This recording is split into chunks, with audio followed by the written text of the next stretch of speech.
Mostly Pod Out at Night. Mostly, I am Graveyard, joined by my co-host Salem. Hello.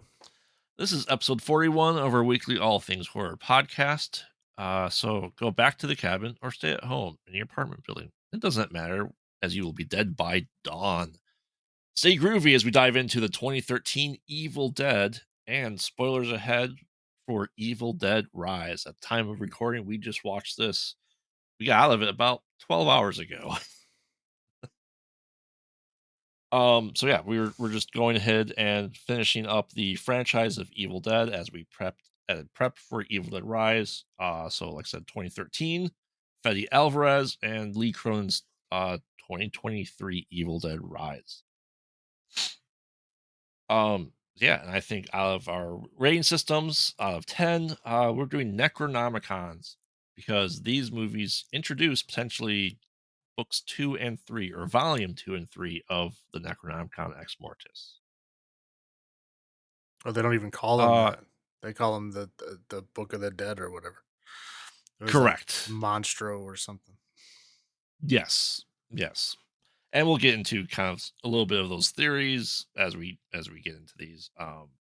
As Salem knows and our listeners knows, Evil Dead is my favorite franchise of all time. I know way too much about the original trilogy at least. And surprisingly, Evil Dead the 2013, don't watch it very often. Um, I don't know about you. You probably seen it twice now. Yeah, no, this time is my second time seeing it. The first time I saw it in the theater, right when it very first came out, and Oh, 10 years ago. I have not watched it since then. So this is only my second time ever watching. Yeah. But let's get into it. We'll do our normal thing, recap it, first thoughts, all that jazz. So, um, kind of starts off with a girl being chased through the forest by, let's call them Appalachian hillbillies. Seemingly, right? Is very like wrong turn ish vibes from the Right, beginning. right, yeah, and I think the worst part of this movie is that this is never expanded upon. Correct. This is like probably the most interesting part of the movie. You're like, what is going on here? Like, what is with these hill folks? Like, are these hill folks actually like good hill folk? Like, are they being good? I mean, obviously they don't start out that way, but you're like, oh, these are like good hill folk. These are like protective hill folk. What's going on with that? Nothing. Nope. Yeah. We get nothing else. Never Correct. ever expanded upon. None of those characters ever reappear. They're never even named. Nothing. I think that's just unforgivable. A very missed note there that they just never ever return to them. Well, I thought for a second when we get to Evil Dead Rise that it was gonna be the same thing. Quite honestly, because it kind of starts off the same way. Right. It's like what do you mean? Like I was like the whole time I'm like when are these other people going to show up? Like what is going on? And they like barely tacked it on at the very end. Like it was lamely tacked Yes. on. Yeah, Um. I think Yeah. both of these guys went to the same film school, I'm pretty sure. Yeah. So we see her kind of essentially being captured, and like, oh, crap, we have bad hill folk, as you're saying. They tie her up. Had put a burlap bag over her head, and it seems like a very uh possession-ish, but that she is this is a exorcism. But just kind of really, like I said, wrong turn hillfolk. One is definitely mutilated, uh, and then we kind of see, an old hillfolk woman kind of reciting stuff from the book, the Necronomicon Ex Mortis. Um, And, we see a older guy go up to her, is like she's like, "Oh, it's daddy, where's mommy? Oh, you killed her, you don't remember?" And then she gets possessed. The idea is then you realize is that um she is possessed by the evil dead. And that characteristic of I'm okay just to mess with you, then switch back to the deadite, version. And yeah, the old woman's reading from the book, and the dad kind of dumps. It looks like piss, honestly, when he It's first it's dumps it it's on her. gasoline in like a vitamin water bottle. Yeah. Um. So saying I'm gonna swallow your soul. We get classic lines there. But he sets her on fire, which is for being soaked in gasoline. It starts off pretty damn low at her feet and then Well, rises. it's because yeah, It's very he's slow. well, he spilled it over her head. And Right. I'm assuming the remains of it dripped onto the ground, and then he couldn't get the match lit. So she was like talking all kinds of shit. He couldn't get the match lit, and then when she like reached out and like grabbed him or whatever, then he finally got the match lit, but he dropped it on the ground. So it lit the stuff on the ground on fire and then slowly worked its Yeah. way up the body. That's why it didn't start at her head immediately. But I'm saying it was a slow moving fire for it being gas. Like gas is like very fast when you light it on Or fire. maybe it was really old. I mean, I these mean, are hill yeah, folk you're talking here. that's true.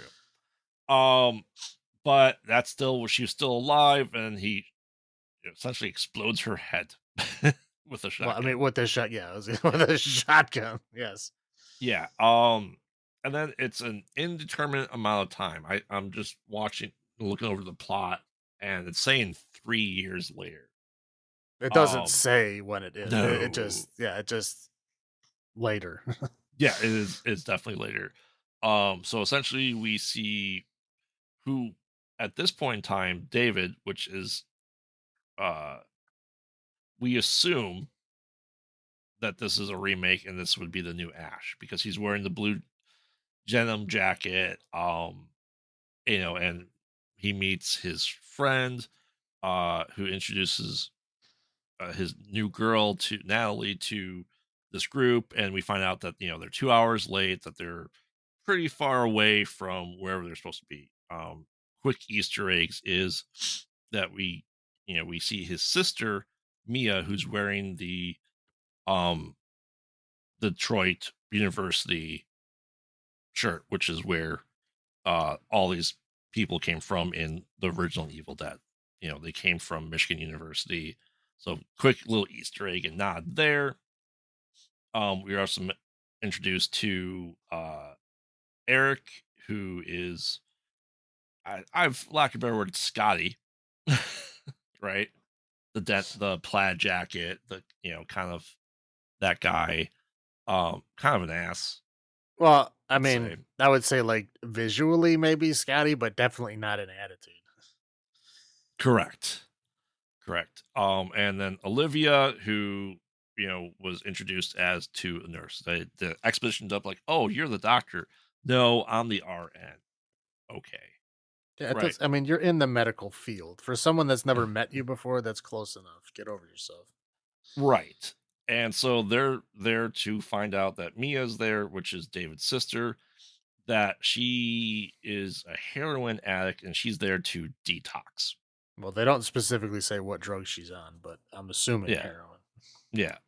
Um, yeah, and that they went to this cabin that was their childhood cabin growing up, and they hadn't been there in what, 10 years, let's say, something like that. Right, Rough guess. even though the pictures on the wall look like they happened yesterday. Correct. And they're like, you weren't here last time. She lasted 8 hours when we tried to do this before. You weren't there. He was, got a job at a garage in Chicago. So we're still in the same vicinity of the original two, right? Because Army Darkness doesn't take place in Tennessee or this area. Uh, I mean, it might. it might. It's true. Um, but they went through also there's Grandpa the dog, the German Shepherd, um, which is an interesting name for that. We do see her sitting on the 88 Delta, so we go, okay, is that a Easter egg? Is this a nod to this being potentially the same cabin from at this point 30 years prior? Um, So lots of questions, but good Easter egg hunts that they get pretty on early in the movie. Um, and then we go through this ritual where she's throwing her dope into a well, and, giving a little speech saying, "I'm going to get clean this time." David, her brother, gives her essentially a revamped version of the necklace that Ash gives Linda, but this is like a new age, crystal type thing this time Well, around. yeah, but this one Would doesn't you look say like that? costume jewelry, whereas in the Right. first ones, it looks like something he found in a dollar store. This one at least looks like, yeah, he bought it from somewhere nice. Yes. Yeah. So, but it's still the idea is the same thing, right? It's a trinket of love, even though he doesn't believe in whatever it's supposed to be, which I'm saying new age crap. Um, but he's there for her. She starts going through withdrawals. We get the cold turkey situation, the sweats, the screams, not being able to do good. She's screaming about the smell that no one else seems to be able to smell. Um, I believe at this point in time too, we get a shot of one of the rarest damn pot roasts I've ever seen being cut. Like it was Oh, bloody juicy. that's the next morning. But yeah, it is That's next morning. gross. It is gross. I was like, I would not eat that. Well, it's like, yeah, it's like roast beef if it wasn't cooked or smoked and then cut like an inch thick. Yes. It was nasty looking. Right.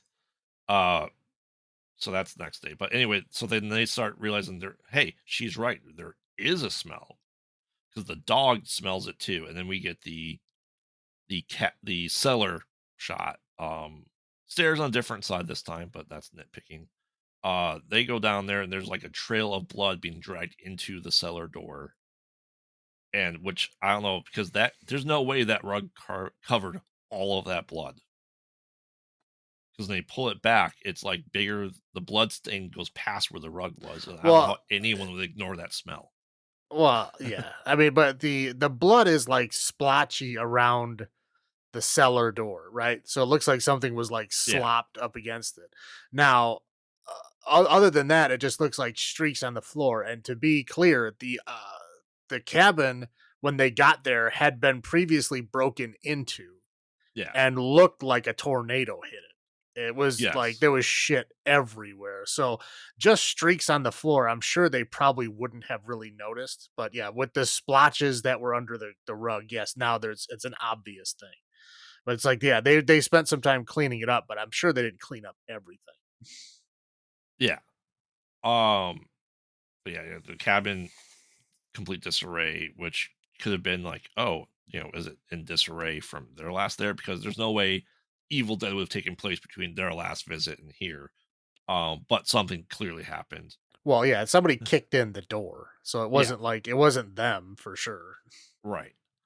So essentially they go into the cellar, they see a whole bunch of mostly cats, I believe, hanging from the ceiling. Instead of gourds, it's crosses and dead cats, dead Yeah. animals.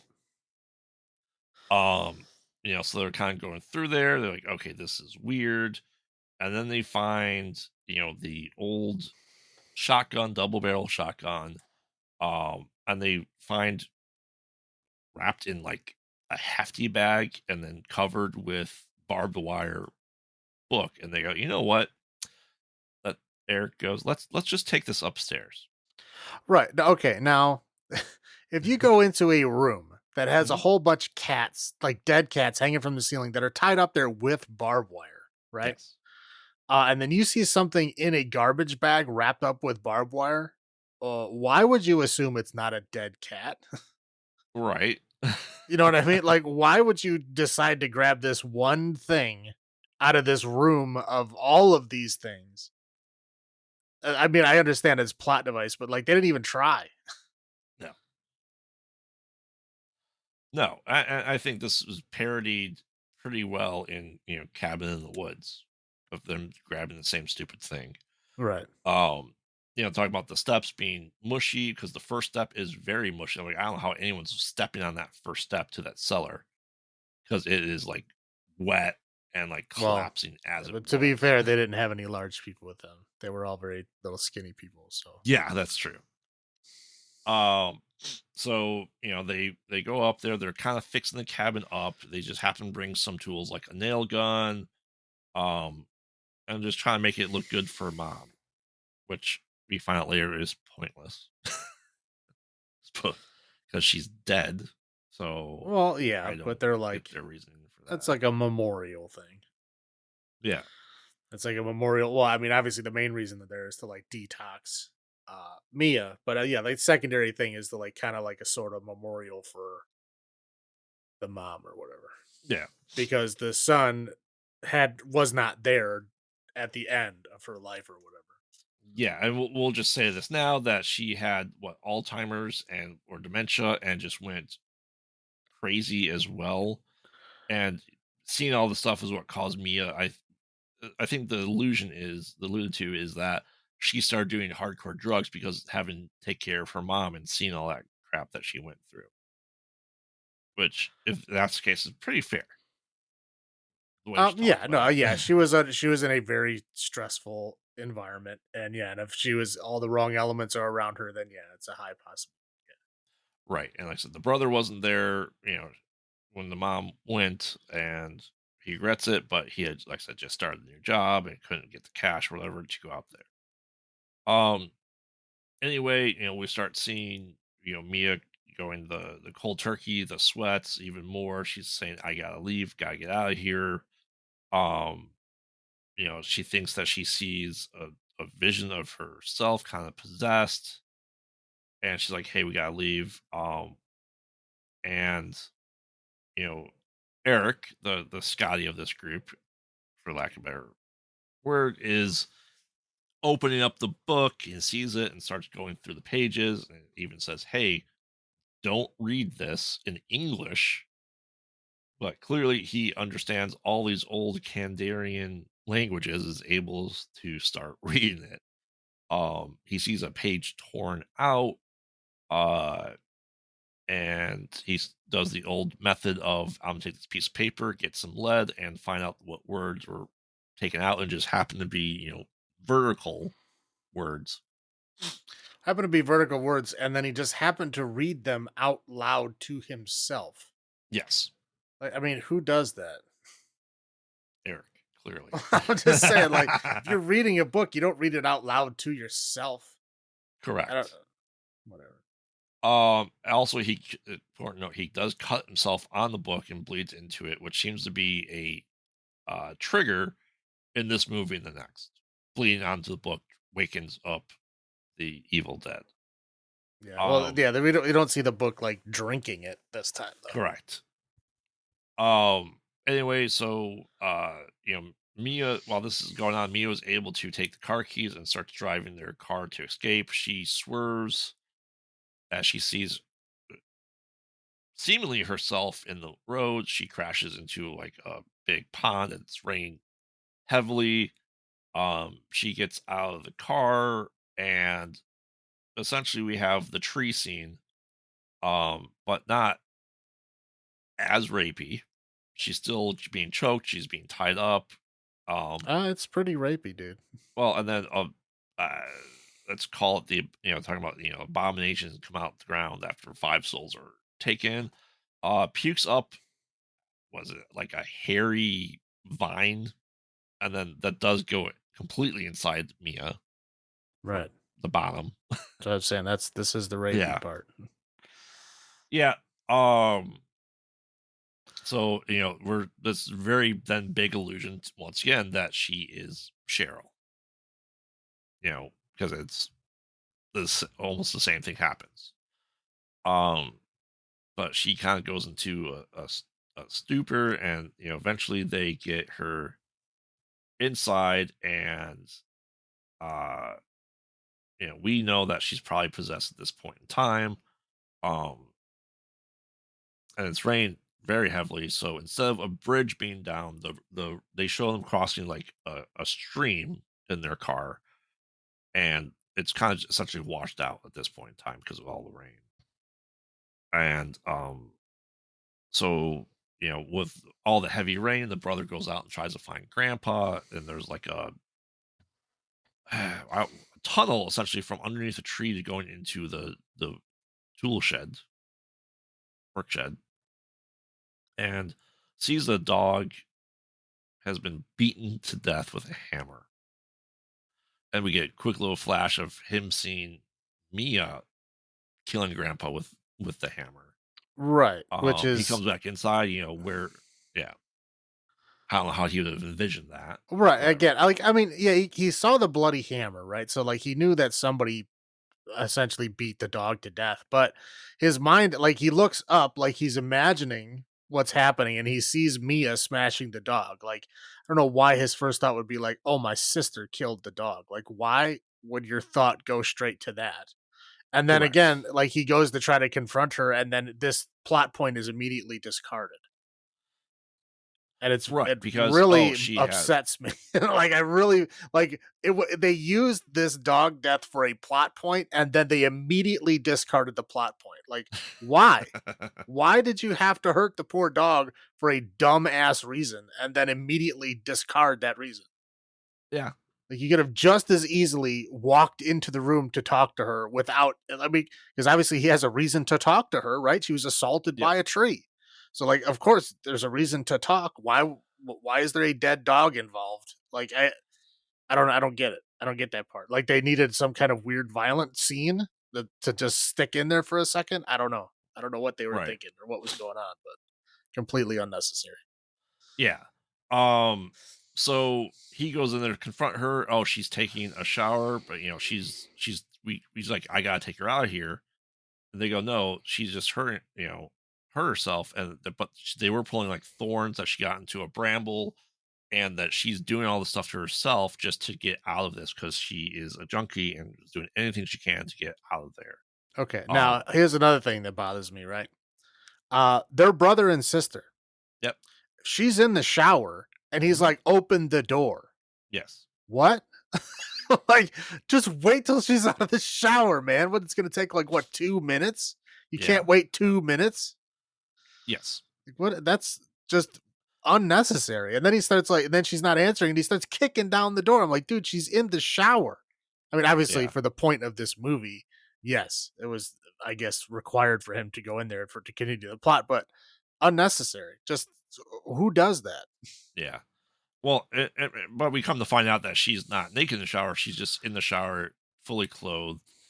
And then the hot water tank, which is a driven thing on the wall, like bursts into flames, and she's like scalding herself with hot water to like half her Um face is being burned Right. heavily. Well, yeah, it's like one of those water heaters where it's not like a water heater where like it fills up the tank and then heats that water and then you use that water.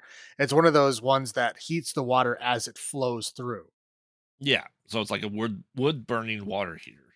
I don't know if it's a wood burn. I don't know what it was.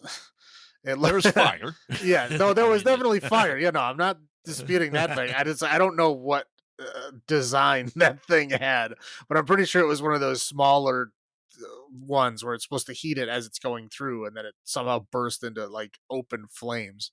yeah, But anyway, yeah, it was hot enough to burn her skin. and this might have been where we saw the uh, pot roast right before this the next day because she slept it off essentially. Right, right. Um, so he's like, okay, sorry, this is where he drives like, okay, she's got to go to the hospital, and the nurse is like, I'm giving her the same treatment that she could potentially have here. I gave her some tranquilizers. I bought enough tranquilizer to kill a horse, which is an absurd amount of tranquilizer to bring for a Well, horse. yeah, but then they show like she just got one little bottle. Did you see how Yes. much she injected in her the first time? Yes. She had enough for like maybe 2 shots. Yeah. That bottle, like, okay, yeah, right. That's gonna kill a horse. I highly doubt it. Yeah. Right. Um, so yeah. So anyway, things are going okay. This is crazy. We got to take care of this. That's where he finds out the road is washed out. And then she essentially then is resting, and she is possessed. I think this is even where we get line of "My God, what happened to her eyes?" So there's some lines that were exactly the same. Um, but this time their eyes are like, lack of a better word, jaundice. Yeah, I don't know. They don't, well, cuz yeah, the original ones they just went white. Um Yeah, but now yeah, they get like yellow. yeah, like yellow eyes. Like yeah, almost like cat eyes. Yeah, so their skin looks jaundiced, and this is in this movie and the next one. Right. This is the only time we see Deadites. I'm like, we'll get into that in the highlights and low points of the effects for the Deadites versus the previous trilogy. Anyway, she gets a hold of the gun, shoots some buckshot, like just like clips David's arm a little bit, and like, okay, there is going to be just a weird amount of stuff going on here going forward. They kind of are able to tackle the gun out of her, but the doctor was going to eject her more, and then she gets pinned down and essentially just puked on heavily of blood or bile, a mix or combination of it, right? Yeah, It's I don't know. chunky Right. blood. Yeah, they did a good job with that effect because yeah, if I was going to say blood vomit, that is exactly what I would picture. Is like a weird mix of blood and like stomach acid Yeah. with weird chunks in it. And yeah, and that's they nailed it. It's Oh, like absolutely. they whoever did that work did a great job. Oh yeah, yeah. So I mean, this is what the second puking scene we've had in this movie at this point in time, because she picked like puked up like porridge essentially earlier. Right. Um, so yeah, so Olivia's covered with this, and if you know this franchise, once you're covered like that, you're you're not going to be okay unless you're Ash Williams. But they're able to, Well, he wasn't okay Eric's either. He trying, just he just got better. yeah, he got, I'm good now. But yeah, they're able to kind of get Mia off Olivia. Eric kind of knocked her into the cellar and then just has essentially like a deadbolt on it. So we're missing the hooks and the chains at this point in time. It's just a deadbolt. And now we are at, essentially Cheryl in the basement. The girlfriend or the friend is, taken care of. But so Olivia is cleaning off her face and she has chunky stuff all over her and she's washing it off. And then she gets very, um, we start seeing her like essentially becoming a little bit possessed. Um, and then the book starts flipping through, and this is a continuation that goes on to the next movie as well. Is you see scenes in the Necronomicon of things that are happening.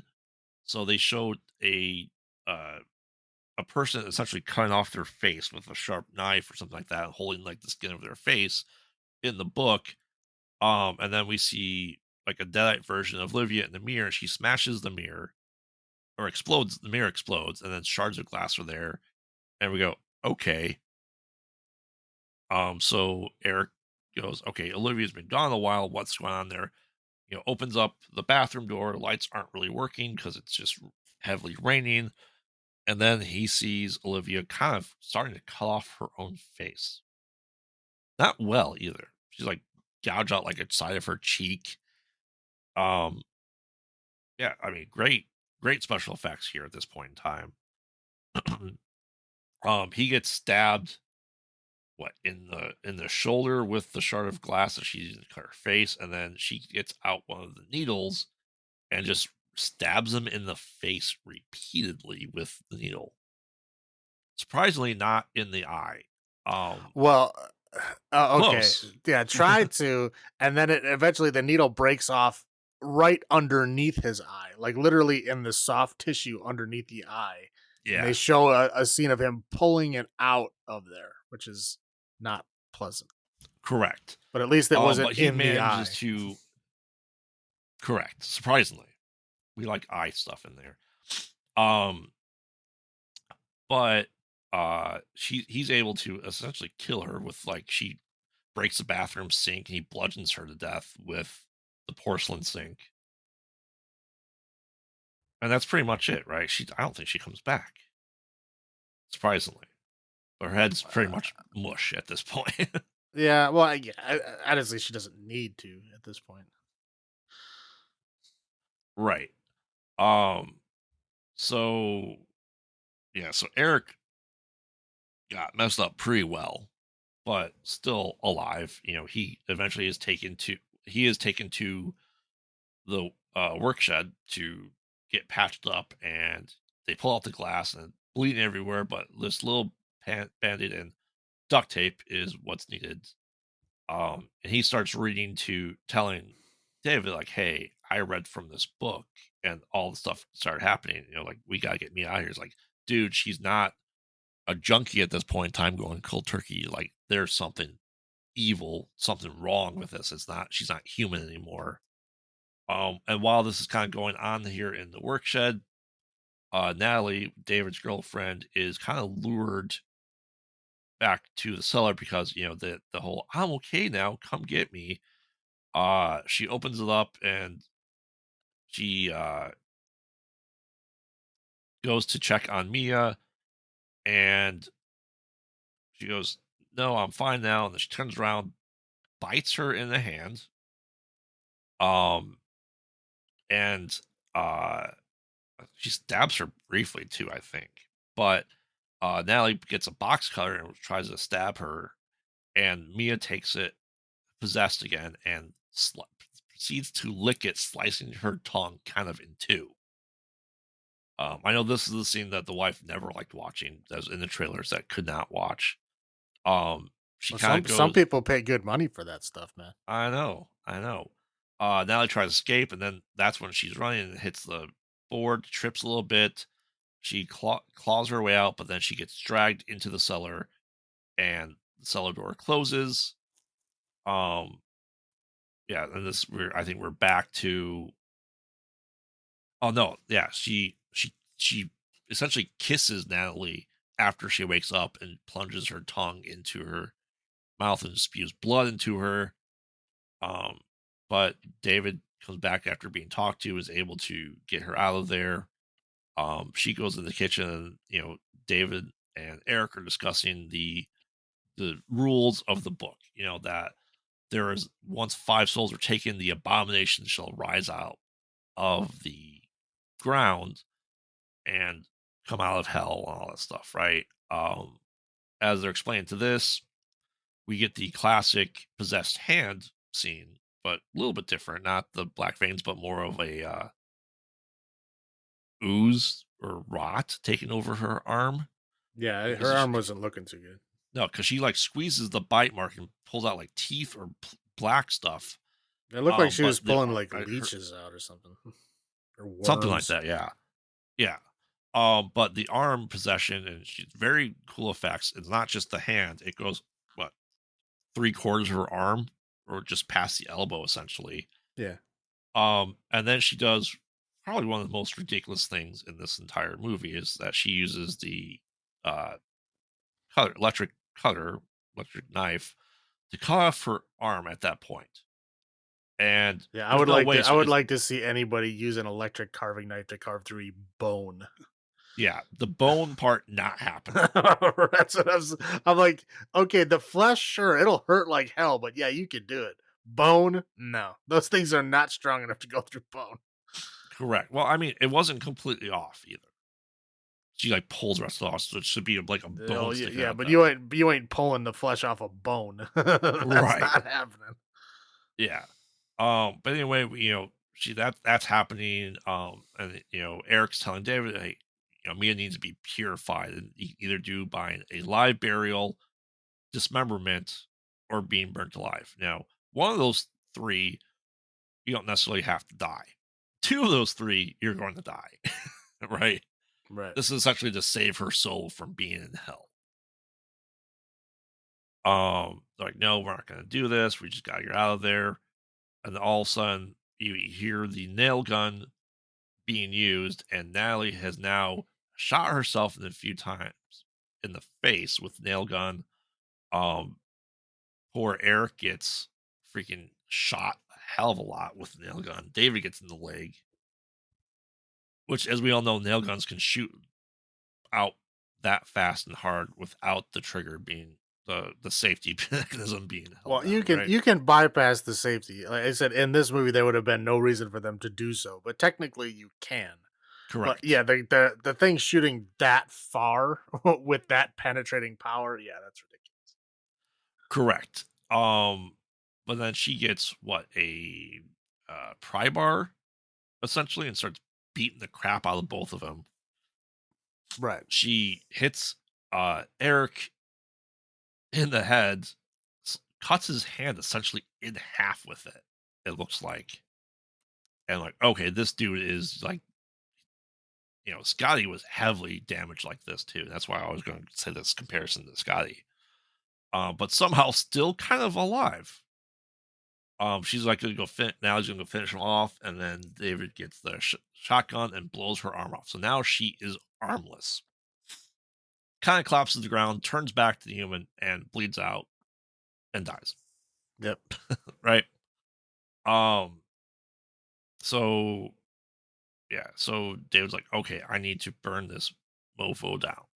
So starts getting gasoline, which I don't know where he got from, probably the work shed, and starts dousing the house. He's like, okay, I'm gonna purify this place. Uh, Eric is still alive at this point in time, somehow, not in great shape. But he goes to like he starts doing that, then he reads other passages. And he's like, you know what? I'm just gonna do the live burial.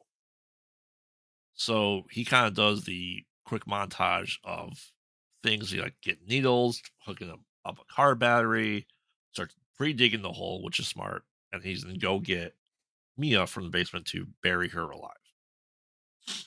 Goes into the cellar, and she's kind of singing a song. Is this the same song that the mom sings? Evil Dead Rise.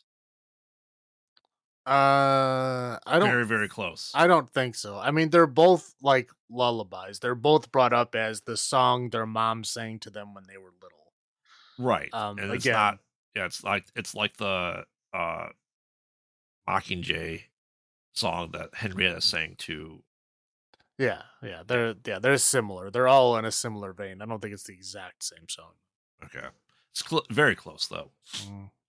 Mm. So he goes down there. He's sedate her with the last of the horse tranquilizer. He gets thrown around and kind of drowned a little bit, but thrown around a lot.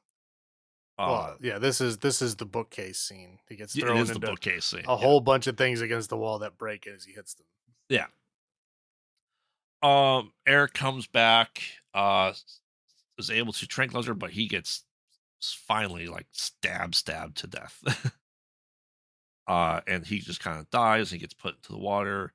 Um, That is a weird scene. it Like is. he dies and then he just like pushes him under the water. So like, okay, even if was still alive, now he's definitely dead because he can't breathe underwater. Yeah, Like, I don't. It's just a bizarre scene. I have no idea why he would do. yeah.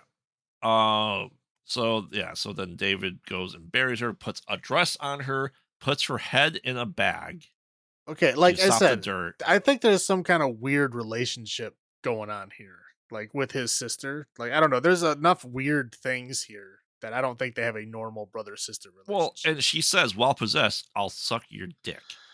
Right. Right? Again, there's like I don't know. I don't. Maybe they were like they went through some trauma when they were younger and they did some stuff with each. I don't know. I don't know. But they don't have a normal brother sister relationship, and honestly, that's probably why he left. Yeah. Yeah. So anyway, he buries her. She's kind of alive, but he doesn't hear her screaming. Like a heartbeat's done, and then like a tree is on fire, and then the tree goes out, and he goes, "Okay, now I can dig her up." Like the evil is gone. The tree stopped burning. Yep. It's a Digs good. her up. It's a good indicator. Yeah, digs her up. Uh, and uses his homemade defibrillator, which is two needles duct taped together attached to a car battery, which he flips the switch two times, doesn't work, tries to do it a third time. Nope, it's not working. So she's seemingly dead. Um, but he goes back to the cabin to get the keys. Like, all right, he's the sole survivor. He is the Ash. Um, and then he goes to get it, and lo and behold, Eric is a deadite now because he succumbed to his wounds. Um, so Or he's maybe being he was drowned. maybe he was And actually he came alive. he Yeah, came back for vengeance. yeah. So he's getting attacked. Mia's going there, but he pushes out the door with the car keys. He has a shotgun, shoots the gas tank, and the house essentially explodes and starts burning. So Mia's kind of left alive, and okay, now seemingly she's the last one. Um, so seemingly complete because she died and came back. It starts raining blood, like large amounts of blood, Yeah, and see now and if there was ever a time for Slayer to play, that would have been it. yes. But as she gets the car keys, we finally get the iconic hand coming out of the ground scene, very uh Carrie esque, and the abomination comes out from hell, essentially. She gets to the, the work shed. She's gonna reach for a machete, but she goes, "No, there's a chainsaw." So we have our chainsaw. We have our blue gasoline in the water bottle. She fills it up and is trying to get out of there. All of a sudden, a passageway opens up. She's able to crawl through while the abomination is coming for her. She gets the machete's there and gets stabbed through the wall. She gets cut multiple times. She escapes out the back. She hides under the jeep, and then she cuts off the abomination's both her legs with like one swipe of the chainsaw. So Abomination's now crawling around. She tries to escape. Jeep gets rolled over onto her hand. Abomination's coming for her. She just rips her arm off from under being pinned under the Jeep, which, yes, the Jeep may have broken her bone. I don't know how it broken the bone enough to tear off her arm. And then Well, she uses I don't this. even think I don't think it was broken because No. like she was still moving her hand around like it Yeah. was fine on the other side. Again, I don't know if the like whoever made the effects in this needs to like go to an anatomy school to see like limbs just don't tear off that easily. Yeah. But yeah. Yeah. So then she plunges. What she say? Suck on this or come get some, and shoves the chainsaw and cuts the abomination essentially in half, which then gets soaked back into the ground. And she's trying to get help, and we end with the book closing saying it's still there because it doesn't burn. And post credit scene, Bruce Campbell looks at the camera and goes, "Groovy." End of movie. Which that post credit scene was totally unnecessary. Like Correct. it didn't even mean anything. We'll get into that. Maybe. So, uh, let's start with you. What are your first thoughts seeing it 10 years ago and on the rewatch? um I mean 10 years ago in the theater, I remember just watching it going like, okay, I see where they're, putting all the old Evil Dead stuff in there. Right. Um, that's really all. I don't remember much else. Again, I Okay. wasn't very impressed by it. It wasn't bad, but it wasn't like this is great or anything. Like again, I never bought the movie and I never wanted to watch it again after that. So like it was okay. I mean, we went just because we were big Evil Dead fans, Right. and we had, constantly watched it and talked about it up until that point. So it was like, okay, a new one's coming out. Oh, we got to go see it. Yes. So there was a big group of us that went and saw it. And I don't think anybody was impressed. No, it's unfortunately a forgettable film. But I mean, it's not bad. I mean, like No. it's interesting. I mean, like it's essentially like what if Evil Dead was done in the modern day with like modern storytelling, and then you take all the comedy and camp out of it. Very very little comedy, if any. Yeah, no, yeah, I don't It, think there's any at all. yeah, it is pure horror. Right, and that's what I'm saying. Like I mean, obviously it's named after the first one, but it would closely resemble the first one because the first Evil Dead didn't have a whole lot of comedy in it. It did have some, but not a whole lot. Right. So it would more closely resemble that. But it's like they even took what little comedy there was in that out. And then again, they put it through like a modern filter. The modern reasons for being there, modern, the people not filling, the necessarily, because like in the very first one, there was very clear like gender roles and stuff like that. But that's just the product of the time it came out, right? Yeah. So it's like, yeah, again, we just a slightly twisted modern telling of the original Evil Dead. And this is the debate that I always have with people is it's not a remake because it's not the same characters. Do Right. you consider it a sequel, a revival, or both, or reimagining? Because in my head, and canonically, which they never care about canonization in this series, is it's the same cabin but a different group of people. Um, I mean, yeah, that's very possible. Like I said, I would call it a spiritual successor, Yeah, right? Like it holds the same torch as the first one. Definitely not the second one at all, but the first you're right. one for sure. And it holds that torch, but again, a spiritual successor can take place in the same world if it's allowed to. Most of the time, spiritual successors don't take place in the original world is because they wanted to make that original world movie and they couldn't. For Right. whatever reason, they couldn't get the rights, the people wouldn't let them do it, whatever it is. And so they made a movie that's a spiritual successor to it that is what they wanted it to be, but obviously they can't put it in that world. So it's just their vision of it. So it kind of feels like that, only it is they did actually get the rights for it, but they still went the spiritual successor route anyway instead of a direct sequel. So yeah, again, a spiritual successor that takes place in the same world, which is extremely rare, but I think Right. that's the path that it took. Yeah, I mean, did you on your rewatch, did you notice anything? I probably don't remember much as you said, but do you think it was better than what you remembered? A bit because I mean, at that time, I was still not really into horror movies. Like, Right. I would watch them every now and again, and again, I went because all of us wanted to go together, and so I went. But at that time, I was kind of jaded and uninterested in horror movies in general. So I think I was less interested at that time simply because I was just kind of done with horror then. And I'm Yeah. not quite in that same state of mind now. So yeah, in my modern mind, I would say it's a little bit better than it was the first time I saw it. Yeah. I mean, as you could tell, me saying what I was saying throughout this movie is I drew big parallels to the original Evil Dead. I would never call it a remake, just because it's not. It is a different group of people, as you said, a spiritual successor. So it's I envision it maybe the same cabin, maybe not, but the especially the end credits. You have um Cheryl's voice warned them in the movie. So Cheryl exists in the movie in this world. So that's why it's the same universe. Well, Even yeah, the but they post credits also, yeah, is the is Nobi, right? Yeah. yeah, it's Nobi speaking the exact dialogue that he spoke on the tape recorder in the original movie. And then having Ash show up, we know it's Ash, to me leads into Ash versus Evil Dead. Like this is kind of how you do it. I guess Um again, I just think the Bruce Campbell cameo was just completely unnecessary.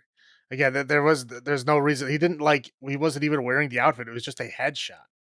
correct. You know what I mean? And all he did was pick his head up and say groovy, and like all these people are like, "Oh my god, this is great!" Like there's no reason. Like who cares? He shows up for like 2 seconds. He has no part of the movie at all.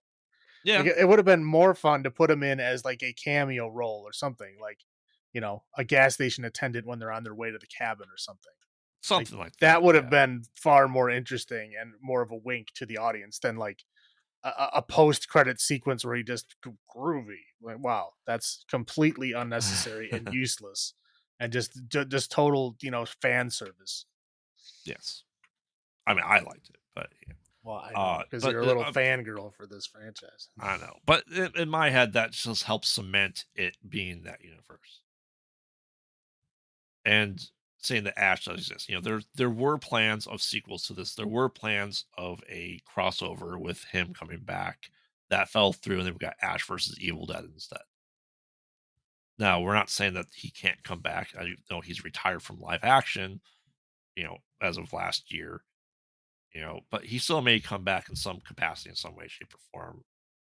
Just not he doesn't want to be covered with blood and bile and all that crap anymore. He's sick of it. Right. He's I mean, again, is he going to be around attached to this franchise? Yes. right. Yeah. So he's, Absolutely. he's going to be like, co-writer, Yeah. maybe director further down the line, or definitely like producer. I mean, yeah, some stuff like that. Sure. Yeah. I see him doing. He's going to be attached to it forever, Yeah. but I don't see him doing anymore. I think Ash versus Evil Dead that was the last of it. That was the last you're going to get. Well, they are doing the animated show, which is a continuation of Astro Steve, but live action, yeah, we're probably done.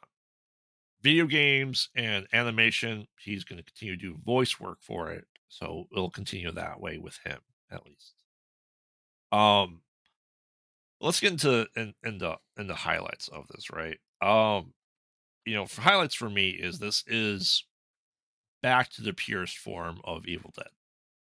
It is a good way back into it. It is horror at its roots, and did it take someone other than Sam Raimi to bring it back to it? Yeah, it did. But Well, to the be fair, I original, don't think Sam Raimi was ever actually there. he was producer. Um, No, I mean, like in his original movie, I don't think he was at that level. no, no. But I mean, there were elements of this, and essentially, a lot of people are saying, they even said too, that there was no CGI in this movie, all practical effects. So still going back to the No, there idea, was definitely some. I can point to one scene in particular. what's Um, that? the scene where she gets her arm shot off Yeah. and she turns around. The blood that is dripping out of that arm is most definitely CGI. That is not real blood. Okay.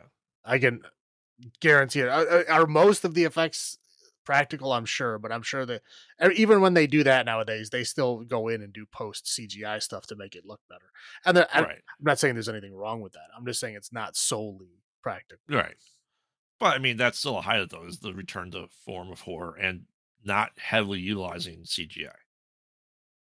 Um, I think that was great, and I think that was great that they kind of twisted the idea. It was like it was a close formulaic version of it, kind of like how uh, Scream 5 was a close relation to the original Scream, but just slightly different.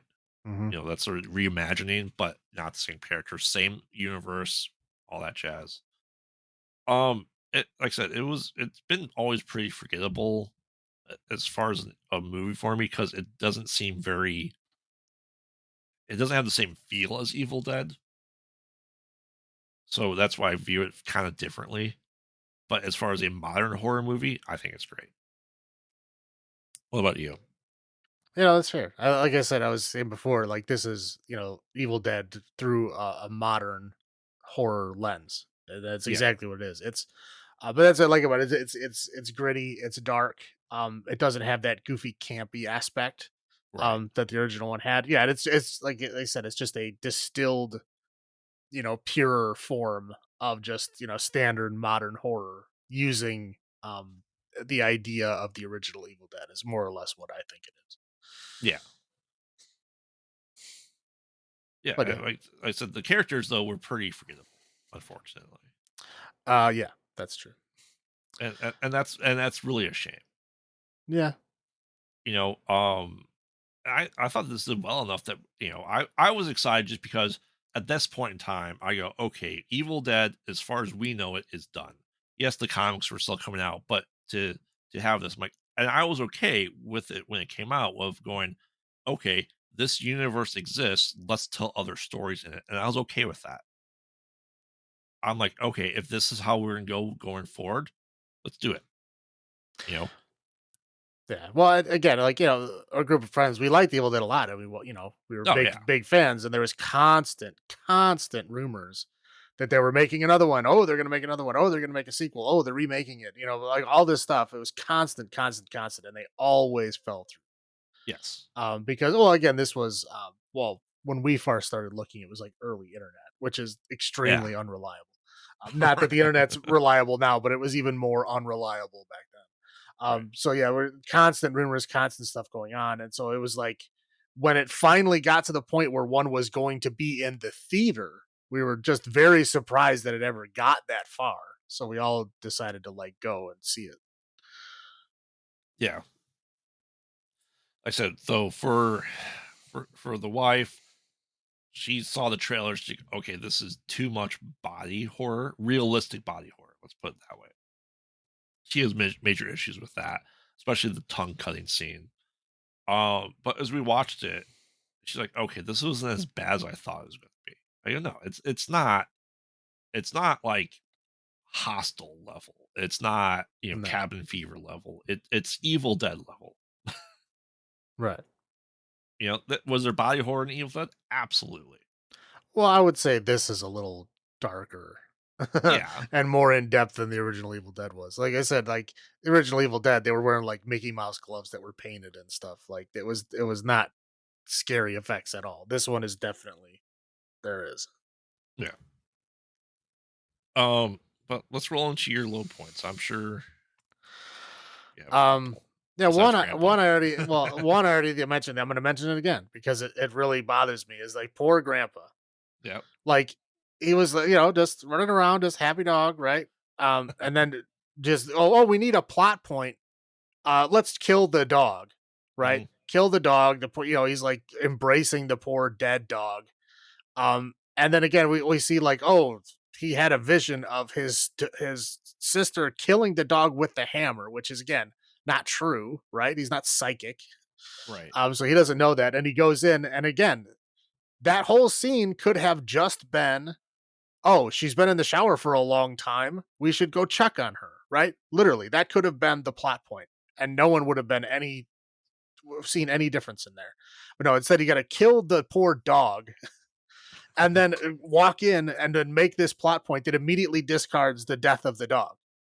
Like Yes. they never bury it, never mentioned again. Yeah. Like, it just very stupid and unnecessary, and I don't understand why it's there, and it bothered me. And the other thing that I really didn't like about this movie is the demon voices. They were so tragically bad. I mean, it shares it with the with Rise as well, as the demon voices are so horribly done. Yes. Like it's just like in the original Evil Dead, it was obviously like put through filters and stuff like that, but it sounded like what you'd assume a demon voice sounds like, right? Mhm. Did it blow my mind or anything? No, but I didn't question that it was a demon voice. And these both of these movies, the demon voice is so bad that I actually went like, wow, that's terrible. Every time they said something, it was like I couldn't even like be into like, oh, this is a demon saying this. No, it just sounds like the character is saying it. And again, I'm not being judgmental here, but when a woman says it in their normal tone of voice, it's not really all that scary, right? And Yeah. they left that in, and then they put like a subtext goofy demon voice like under it, so Right. it just sounded terrible. It was just so stupid. Every time they said something in the demon voice, any of them did, it was so comically bad that I had to like laugh out loud.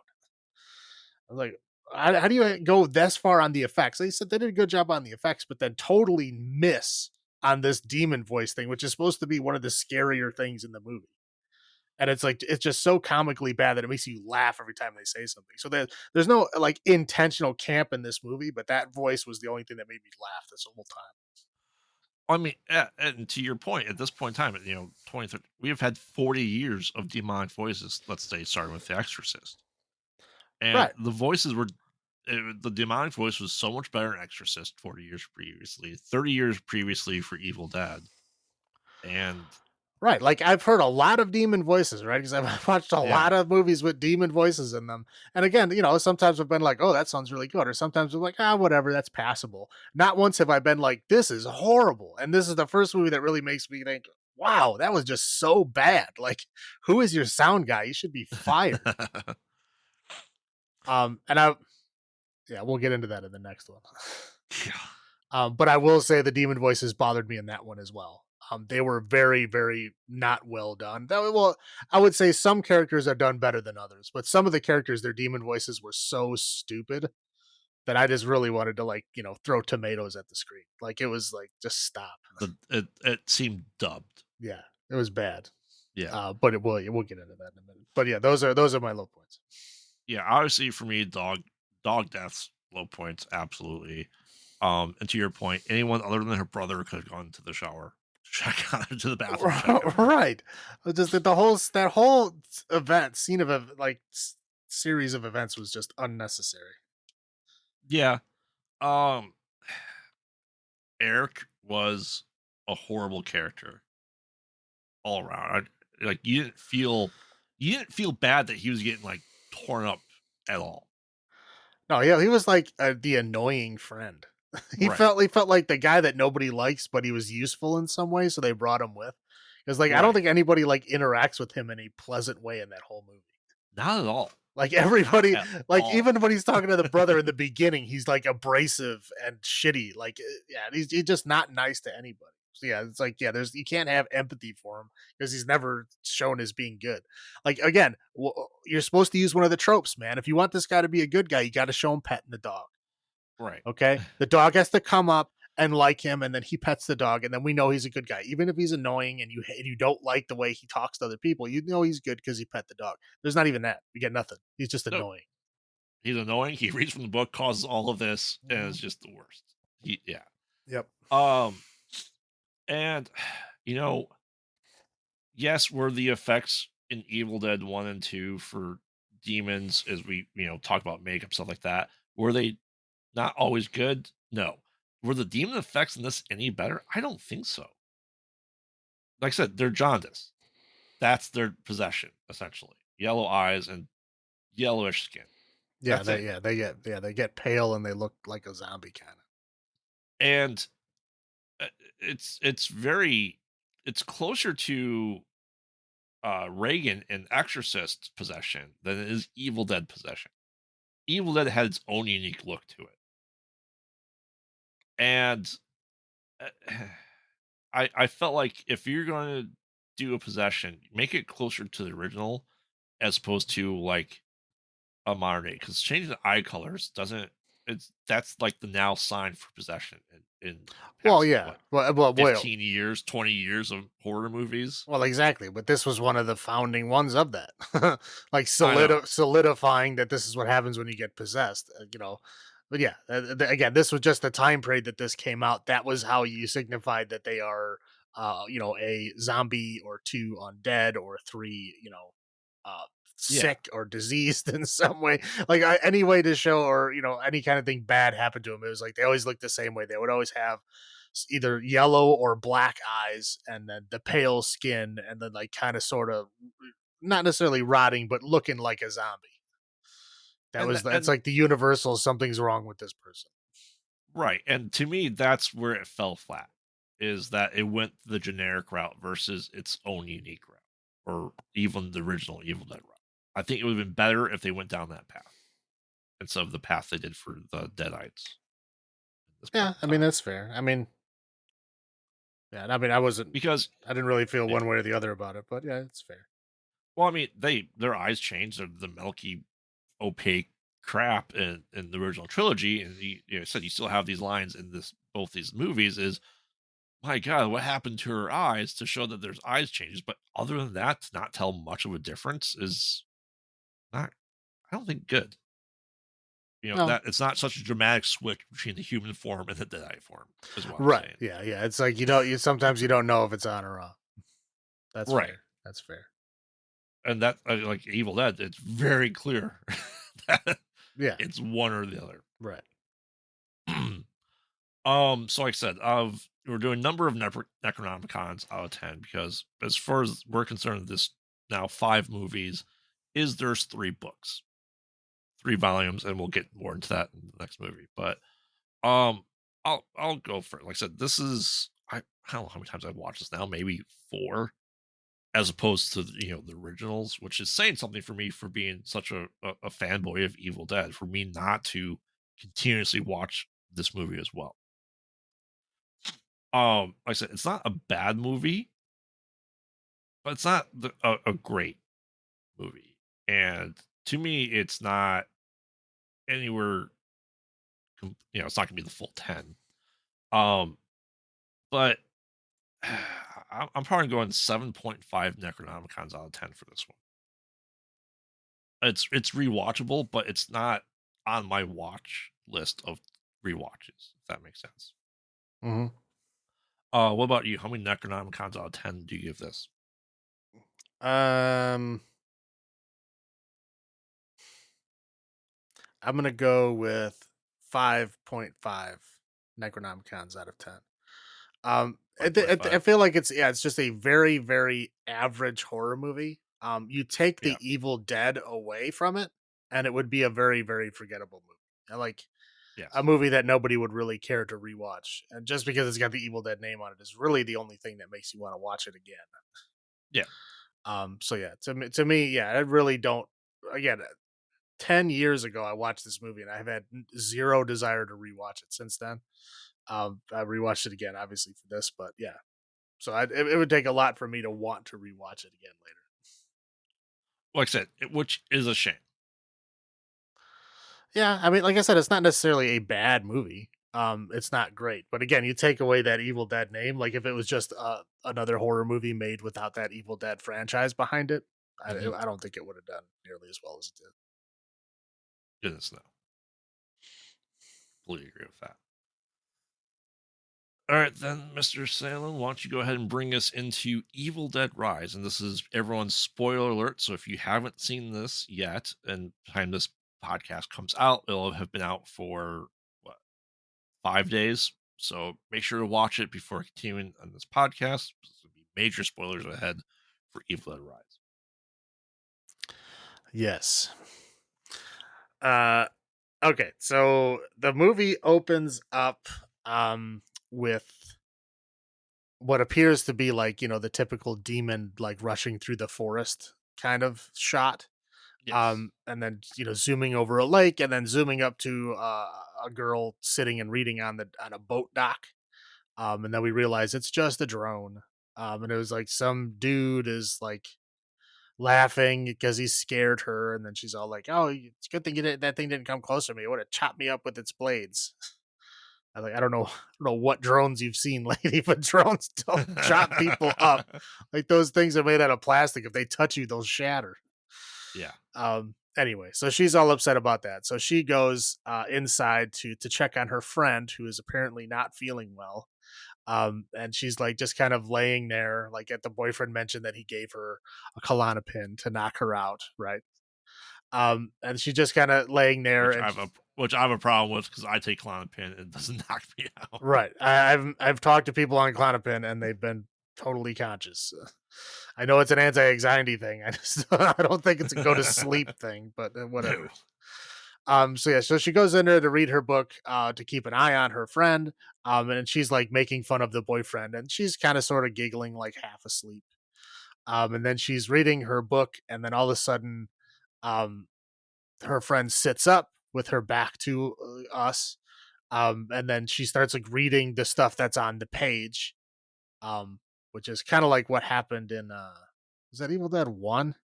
Ace of Spades, Queen of Hearts. Yeah. Right. Yeah. It was basically like a callback to that scene where like she could like read their mind kind of sort of thing. So anyway, yeah, so she's like, reading her kind of mind, and she's like, "Stop it, stop it." Um and then she like just falls off the bed. Yep. So she goes over to like check on her, like, "Oh, what's going on?" And then she looks like she's dead. And so she gets real close to like, see what's going on. And then, of course, eyes pop open. Same, possession eyes as in the first Evil Dead. Well, the first 2013 Evil Dead. Um, the typical zombie. Like we said, they look exactly the same as they did in the first movie, more or less. Yes. Grabs her braid and then just scalps her, just rips the top of her scalp right off, all of her hair, just rips Very it all off. brutal. Right. And then it cuts to her running out onto the boat dock with her, hair being gone, bleeding all over the place. And the boyfriend is still out there playing with his drone. And he goes, "Oh no, what's going on?" And then the girlfriend shows up. And then she takes the drone and like smashes into her own face, and then it does Yeah. cut up her face. Blood spewing Right. everywhere, yeah. I'm like, yeah, I don't know what kind of drone he got, unless he like made it himself and put like scissor blades as the rotors. I don't know what is going on with this drone anyway. So yeah, she throws it into her face and then she jumps into the water. We see like blood pooling everywhere. Right. So the boyfriend jumps in to go like save her. He gets dragged under, and then we see his head flop onto the dock. Um, so that everybody is dead essentially. And when she comes rising out of the water, kind of like flying, we get the whole Evil Dead Rise title behind her, and then she zooms at and presumably kills Scalped Girl. Yes. Um, I just gotta point out that for her, all the blood that came out of her face, she had very minor cuts on her face. well, okay. Do you know how much blood has to be in water for you to be able to see it? I mean, we're Tons. talking like, yeah, you'd have to cut open a fucking whale. I mean, there's a lot of blood, or to see red in a lake. But whatever. I know it's a common trope in movies that they show blood underwater, but in reality, you would not see it unless it was Right. like a clear, like pool in your backyard. Then you would.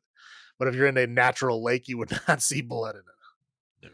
No. Anyway, so then it cuts one day earlier, right? And we expect to see, okay, maybe one of those characters. Nope. We are introduced to a completely different group of characters. Anyway, so we start off with Beth, who is a guitar tech Well, oh, for a yes. big band. They never mentioned who the big band is, but Right. Well, that's the thing they say a lot, and this is like, "Oh, you're right. No, I'm a guitar tech." right, yeah. So yeah, roadie slash groupie slash guitar tech. It is all interchangeable in this movie. They call her all these things. Whatever. She works with a band in some way, shape, or form, right? Never mentioned Yep. what band it is, but she's not in the band. She just does work for the band. Anyway, so yeah, we see her like take a pregnancy test, and then she just like shows up at her sister's house. And her sister is living in a old apartment building. Um, and she has three children that live with her. There's the older daughter. I think she's the oldest, right? It seems like it Yeah. anyway. Anyway, her name is Bridget. There's the a boy, which is the middle kid. His name is Danny, and then there's the little girl who seems, I don't know, 6, 7, Yeah. and she is Cassie. Yes. So obviously, Beth has not seen Ellie is the mom's name. Has not seen Ellie in a long time, so they kind of like reconnect. And she's like, handing out presents and getting to know everybody again, and she's asking questions about where the dad is. And then she kind of has the kid. She's like, okay, you guys go get pizza. I got to talk to your aunt. So the three kids go and take the car to go get pizza. And she basically explains that the dad left her months ago. And that she tried calling her to tell her months ago, and she didn't answer the phone. And then she's like, "Oh, I was all in the zone in my guitar tech job, so I never called you back, even though it happened months ago." So she basically came Yeah. here to like, yeah, ask her sister what she should do about this whole pregnancy thing. Again, we are never told who the father is or what her situation is or what she wants to do. We get none of that. It's just that's all the setup we get for her character. So anyway, the kids come back with the pizza. Um, they've basically were shown that this building is like falling apart. Um, Yep. because it's condemned and it's going to be torn down in a month. So nobody's bothering to fix anything anymore. So like, doors don't quite work, the elevator doesn't quite work, the gate to get in the parking garage doesn't quite work, blah blah blah. So they have a hard time getting into the gate. They finally get into the gate, and as they're all walking towards the elevator with the pizza and the drinks and everything, an earthquake hits. Not a major earthquake, but a earthquake big enough to knock everything off the walls and shelves, and also create a big, huge crack in the parking garage floor. Right. And that opens up. I guess it was casually mentioned earlier that this huge building was once part of an old bank. Yeah. Doesn't matter, other than this next thing I'm going to say is that the crack opens up what appeared to be the old bank vault in the basement. Right. And so Danny, being very curious, jumps down there to check it out. And it's like a very old, dusty bank. And he's like looking through stuff. And he's a DJ who likes records. So, of course, he's looking through all these safety deposit boxes to see what's there. And he opens up one and he finds a bunch of old records. And he goes, "Ooh, this is cool." So they're like, old timey, for like the 1920s vinyl. So Yeah. he puts those in his bag, and then underneath it he sees like this book, and it looks valuable. So he takes it, thinking that he can sell it, to give his mom money, because obviously he knows, with dad being gone, the mom and she's getting evicted from this house, she needs money, so he's just trying to help her out. So they go back. They come up the elevator, and then come out. Now the mom and the aunt were obviously worried because the power had just gone out, or I think it goes out as they're walking towards them or something. Yeah. Whatever. So the power goes Yeah. out, We get but a good big exposition dump of all the other tenants left in this high rise right, on this which floor. are again, you think it might be important. It's really not. Nope. It is really not. I was thinking about introducing those characters, but ultimately they are just there as for body count. Like, it does not matter who these people are at all. Correct. So yeah, there are other people in this building that we are introduced to casually and minorly, but again, they don't matter other than adding to body count later on. So I'm not even going to bother. Okay, so everybody gets back together again. The kind of commiserate over what's going on. Obviously, they lost the pizza and everything, but everybody's fine. So they're all like, doing their own thing. The aunt's helping the little girl take a bath because she's like scared of water, apparently. The Yeah. boy is trying to play the records on his big DJ system that he has. And he's like, he has to like slow down the record with his finger to like hear what they're saying. And it's basically, the Necronomicon, right? So him and his sister are like looking at this book, like, "Hey, how much money do you think we can get for it?" He's trying to open it. It's like held together with like what, like little canine teeth or something. Yes. And it doesn't open up until he cuts himself and drips blood on the book, and the book like drinks the blood and whatever accepts the blood and then opens up. And he's looking through it, and the his older sister is kind of like, "Nah, you really shouldn't be doing this. Like, this is bothering me. I don't want to look at this because there's like, it's like, looks like it's inked in blood, and there's all kinds of like bloody, nasty, horrible things happening to the pictures in this book." She's like, "Yeah, you should get rid of this. You should not keep this. That's all I want to say. I'm leaving." So she leaves. So then he immediately goes to listen to these records to see what's on them. And of course, one of them is this priest in 1923 reading the translations of the book. So just like how Dr. Nobi did in the original, that causes the demon to come back now. Correct. And something to point out is they say this is the third volume in this series of the book, confirming that there's two other books before it because none of the books look the same. Right. That's like it's third edition. Yeah. I don't know. But yeah, so they do that. He tries to like turn it off because obviously this is like, bad things are happening and it sounds bad. He doesn't like it. He tries to turn it off and he can't. um, Yep. yeah, no, no, sorry. Yeah, the power is not out as of this point because obviously he wouldn't be able to do that without power. So after that, get the reading happens, and then the mom finds a bunch of dad's old stuff while she's picking up all the stuff that fell off the walls from the earthquake. She puts all his stuff in a box and she's going to go throw it out. So she gets in the elevator, she goes downstairs to throw the stuff out, and that's when the book gets read. And then she gets in the elevator to go back up, and then essentially she has the tree scene, but instead of a tree, it is the electrical wires from the elevator. Yeah. And there is not a rapey part, which is good. It's just like, yeah, she gets like hung and basically held in place with all her limbs get like strung up and everything. And then when the elevator gets all the way to the top, she like essentially gets possessed, more or less, right? Yeah. So Yep. she's like walking back in the house, and I think this is the point where the power goes out. Yeah. Whatever, somewhere around here. So the power goes out. She goes back in as the kids are like scrambling around looking for flashlights or whatever. They see her come in and they're like, "Mom, what's going on?" And then she like just turns and goes into the kitchen. They go to follow her, like, "Hey, what are you doing?" And she just turns on the stove. Now,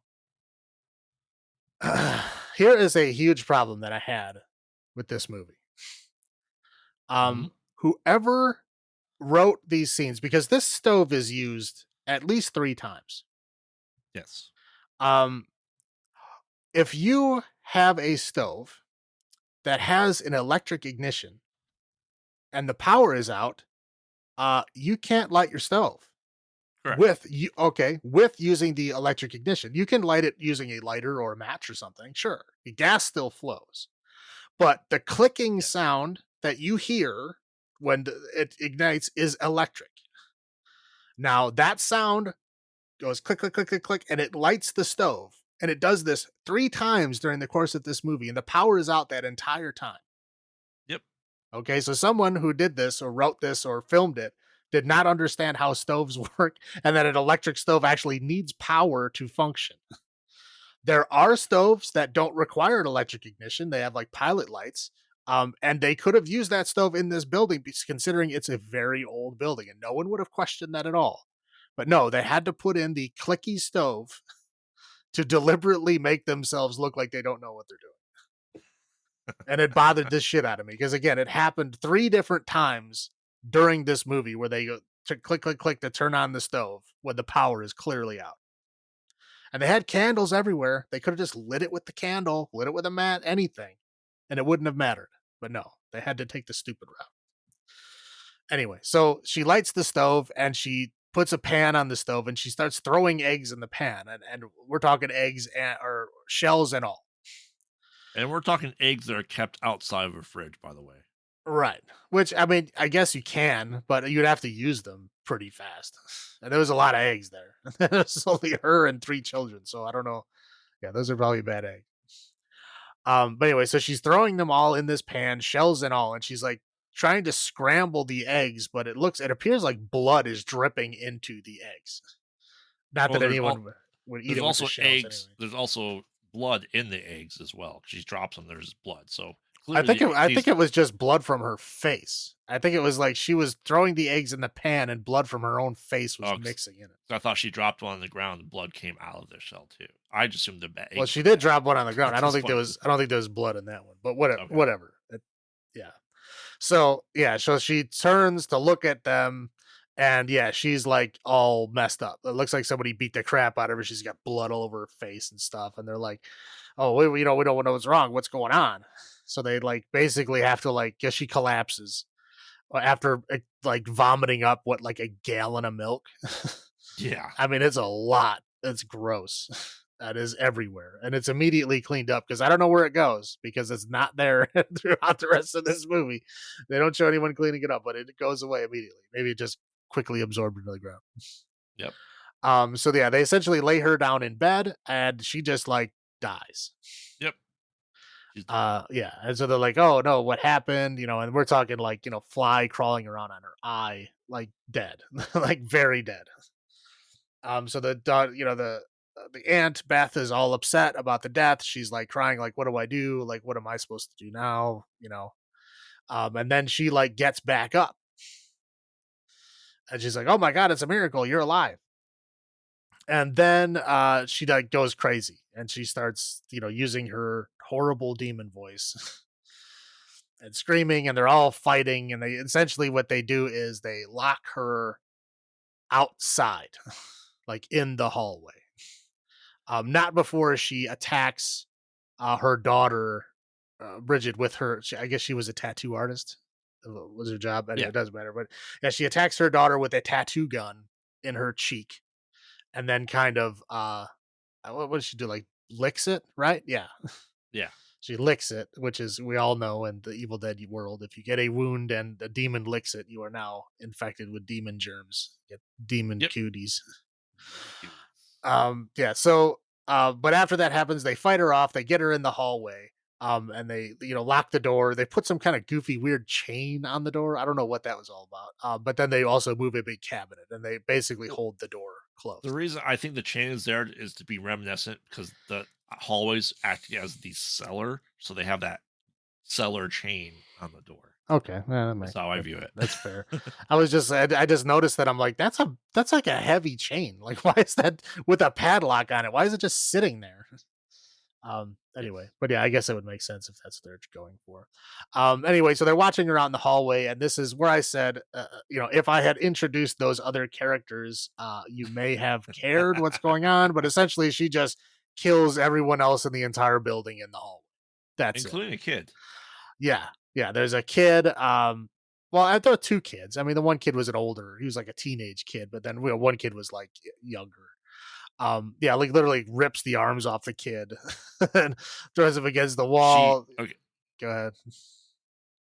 I just want to say that we do get this is in this hallway scene is we do get an homage to Evil Dead 2 because she bites the eye out of her neighbor and spits it into the mouth of the teenage kid.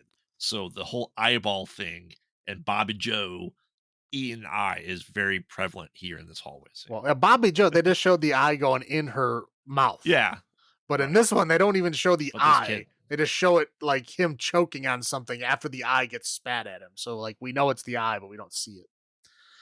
right? He, Um, he chokes to the eye to death. Anyway, right. Yeah. Anyway, so okay, so she murders what, like five people in the hallway, and Yep. again, these are all people that we were like minorly introduced to earlier in the movie. But again, like I said, it doesn't matter because they're dead now. Well, plot point is one of the guy has a shotgun. Oh well, yeah, yeah. And this is in the Evil Dead world. If they have a shotgun, it's always going to be a double barrel shotgun, which is like a double barrel shotgun went out of functionality in like the 1850s. Like no one buys a double barrel shotgun anymore. The only people that do is like people that go skeet shooting, and even then, it's an over under. It's not a side to side double barrel Right. shotgun. Nobody buys that anymore. You can get a pump action shotgun that will function better, faster, hold more rounds. All everything is better than that, and you can buy it for like $200. No one is Yeah, ever but I going to mean, buy a this double barrel is shotgun. but this is the shotgun most movies go to because it's the standard look, the what people envision a shotgun to look like. But movies like to do the Yep. and you can't do that with a double barrel shotgun. Uh huh. So, like, if you're gonna have a shotgun, you always got to do that noise. You need to have a pump action shotgun to do that. Yes. Again, I don't know, but again, we're in the Evil Dead world, so if anybody ever has a shotgun, Yep. it's always going to be double barrel shotgun. But yes, so we see a minor scene where he shoots her. She basically completely ignores it and then kills him, and now there's a shotgun in the hallway. Yes. I guess that's the only thing that we need to know from that point. Right. So yeah, so they're all like inside, and of course they all like just go split up and do their own thing. So the next thing we get is the daughter, because she got the cut on her face and got licked. Of course, she starts becoming a deadite. She goes in the kitchen, they show it spreading from her wound or whatever, and then she coughs up a whole bunch of like worms and bugs. I'm sure that's your favorite scene. Oh god. No, I think the worst one was when he opened up the envelope that the book was in, and it was all covered in cockroaches. Oh my god, it's disgusting, disgusting. But yeah, every time they show like a vent or something in this movie, there's always a cockroach on it. It's like, oh, how can people live like that? Anyway, it's gross. Sorry, it's my own trauma. So yeah, so she coughs up all these bugs and worms. So we're like, okay, she's obviously getting infected. And then the aunt goes to check on her, and she's like in this weird squatting position, like on the countertop. Like, and why you wouldn't immediately know something is seriously wrong at that point, I don't know. But she goes like, Bridget, are you okay? And she turns and she's eating a wine glass. Okay, she's got the dead-eyed eyes going, so we already know she's possessed, but she's eating a wine glass. And now I'm going to say this is the worst part of this whole movie. Is then she proceeds to say, I have to eat glass to kill the the creepies in my tummy or In something. my tummies. Oh my I don't god. want them in my And she tummies. doesn't say it once, she says it like 3 times. I'm like, "Oh, Yeah, this is horrible." yeah. Again, I wanted to throw Rotten Tomatoes at the screen. I'm like, "This is horrible." Um, yeah, so she's eating glass to kill the creepy crawlies in her tummy. And we see like the glass like going down her throat and then like poking through her throat and everything. So obviously bad things have happened here, right? So Yeah. yeah, so we get into a fight scene here. Um, and then eventually, I'm trying to think. I think she throws up on Danny, right, Well, she stabs him multiple times in with the a knife. arm with a knife. Right, right. And then proceeds to throw up on his face, which is the traditional way of Correct. infecting them. So yeah, so they eventually, what do they, He bludgeons her with like like with this cast iron skillet. right. Yeah, yeah. He hits her with the skillet, then he hits her with a pot, whatever. Yeah, and then he gets Yeah, held down and stabbed and whatever. And then the little girl ends up killing her with her. That was probably the funniest part of the movie. Is she has this doll head on a broomstick that she calls Staffany, which I was like, that's funny. Like that's good for a 7-year old, right? That's a good pun for a 7-year old. no, Anyway, that's not here yet. He sets her on fire. That's where you get your another click click of the stove. Later on, after she's tied up and she attacks again, is when she gets stabbed with Stephanie, I believe. whatever. Yeah, So yeah, so they put her in a blanket and tie her up because they think that she's gonna come back because like the the mom mom. already came back. Yeah, And then after that, trying to think, that's when I think the thing with the girl almost letting the mom in happens, where the mom does the thing where she's like singing the song to the little girl yes, opens the door. They manage to fight the mom off, but you know, the little girl learns a valuable lesson that that's not actually her mom anymore. yeah, And yeah, and then I believe that's when Danny, or no, that's when uh Danny shows Beth the recordings at that point, and she like listens to right. him trying to find a way to like reverse it or fix it. Yes, she starts at the last record. Right. And yeah, yeah, it's just like, yeah, the guy's basically just saying everybody's dead.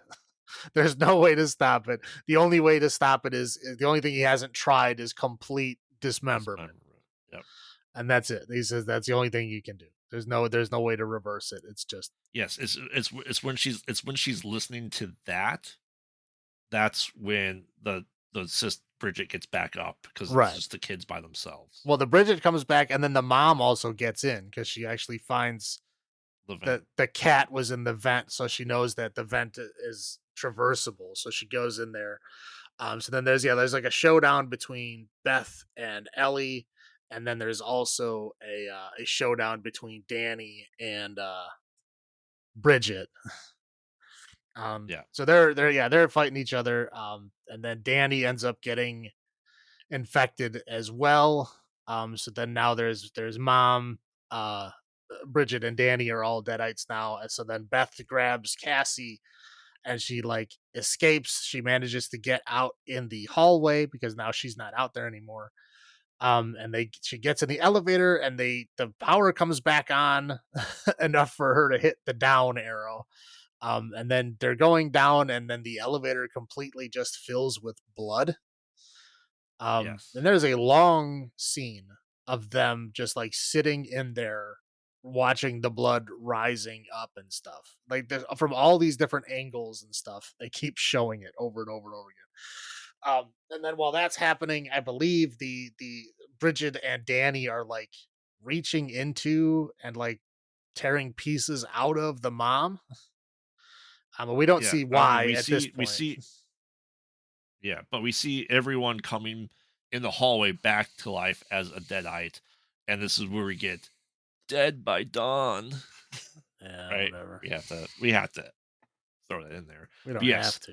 I'm just saying because they show show them digging into it because the mom does make a comment early on where she's possessed, like, I just wanted to kill you all and go inside your bodies. And that's what we're assuming Danny and Bridget are doing to the mom at this point in time. Because at this point, got her uh, leg shot off with the shotgun, her arm shot off, so she's missing a couple of limbs.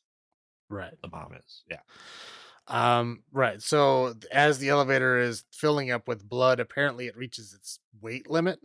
Yep, And then the wires snap and it crashes down all the way to the parking garage on the bottom floor, and all the blood spills out. So Beth and Cassie are okay, but they're super covered with blood. And then they're in the parking garage, so they get in the car. And they basically they open up the gate and they're about to run away, and then the big monster comes out, which is now a fused mom, Bridget, and Danny together into like this multi-armed monstrosity thing. yes, So it's coming after them. They manage to slip out of the car, and then they're kind of like sneaking around in the parking garage. Um, the parking garage gate starts closing again, so her and Cassie make a run for the gate. Beth gets under it. Cassie gets grabbed and dragged back.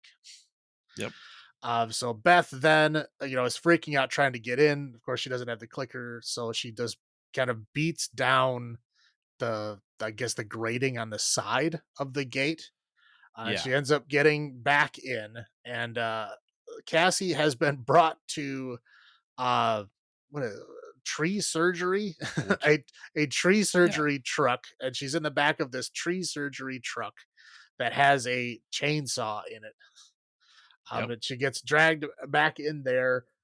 So Beth ends up getting back in, pulling Cassie out, and then gets the chainsaw and then is like trying to brandish it, but she can't. She keeps getting it knocked out of her hand, keeps dropping it, can't start it.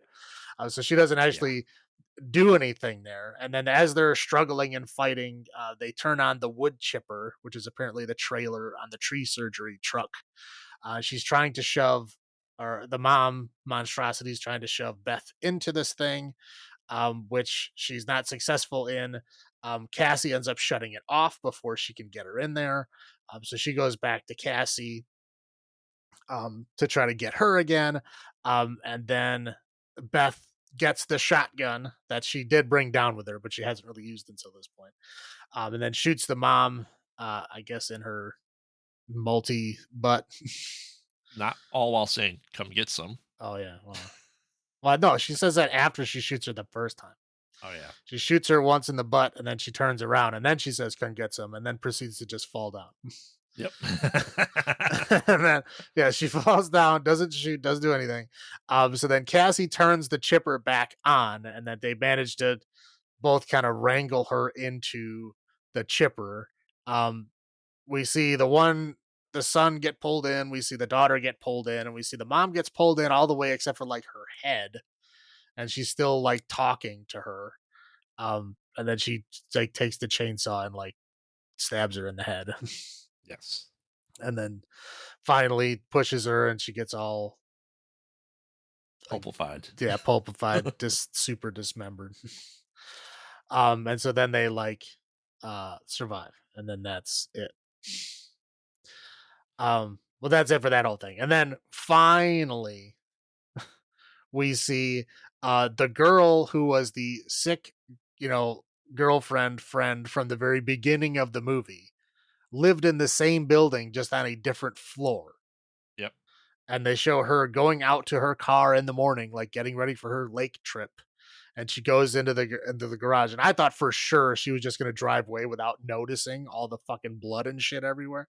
But at the last me minute, too. she does notice all the blood and everything. So she gets out of her car and she goes like, "Oh no, what happened here?" And then like we get the classic demon, flowing through the ground from Yes, like multiple directions into her, and I guess that's supposed to signify that she's now infected, and that's how the beginning of the movie happened, yep. which seemed pretty pointless. Like I don't think that you needed those bookends. I don't think those bookends were there. I think the movie stood on its own without the bookends. I don't even Well, understand the point of them. I think it was just to show that the evil is still alive, and it's a cliffhanger for the next thing. Yeah, but you could have done that without the beginning. Sure. That's what I'm saying. I don't understand the bookend thing. I understand, like, you want a sequel, so you're gonna do that, like, show it being infected, like, I understand that, but, like, I don't understand the whole beginning I th- part. I think it was to show that that some people went to a cabin in the woods. Yeah, I That's it. guess. Maybe. Uh yeah. But yeah, end of movie, no post credits, no groovy, none of that stuff. So I mean, we saw this yesterday at time of recording. Right. I mean, what was your first thoughts on this? Um, I like the look of the movie. I mean, like, the lighting, the cinematography, I think they did a good job with that. They did a great job with the atmosphere and Mhm. setting, I really liked, that. You kinda feel that old building feel to it, like, they keep talking about it, but you really get that feeling from it. Like I said, it was definitely well shot. And for the most part, at certain points, it's the acting is good. I'm not gonna say it is all the time. I'll go into that a little bit later, but um, yeah, it's not bad overall. There are some glaring things like the electric stove thing, just really really bothered me. I was just like, how big of a like how does no one understand how a stove works? Like Yeah. how many people work on a movie, right? I mean, there's like 100 people that had to see that and then still let it release. Like you could have very easily just take the clicking out. That's all you needed to do. Nobody really needs to like understand why it's working. It could have been an old-timey pilot light stove. Right. It doesn't matter. Just take the clicking out of it. Having the clicking in there when there is definitely a power outage happening is just lazy. And what yeah, you're right. Most people don't understand is that clicking is the ignition of the spark, which Right. does yeah. Yeah, and again, it's like, yeah, apparently everybody who did this doesn't know that, or anybody who did know that just probably kept their mouth shut. But like all of the people that had a say in what comes in and what goes out didn't say a word. Yeah. I don't know. I don't know. It bothered me a whole lot. But anyway, I mean, other than that, it was cool. I mean, I liked that they actually used like real fake blood instead of just red water. That was cool. I mean, but there's a lot of it. Like I said, that whole elevator was like filled up with it, and that was like the real stuff. Yeah. It was like the The thicker the than thick water stuff. Right. molasses. Yeah, it was like the thicker than water Yeah. that normal blood color. It was like the real stuff. They used a lot of it. Yeah. I Um, mean, what I mean, as we have watched, the trilogy, we watched Evil Dead and then this, how do you feel like this fit in with the franchise as a whole? Do you think it was closer to the OG trilogy or do you think it was more in line like a true sequel to Evil Dead 2013? yeah, I mean, again, I think it follows exactly what Evil Dead did. It's a spiritual successor in the Mhm. same world. But yeah, that's essentially what it is. It's completely unrelated to the 2013 Evil Dead. Basically, related only in thematically to the original trilogy.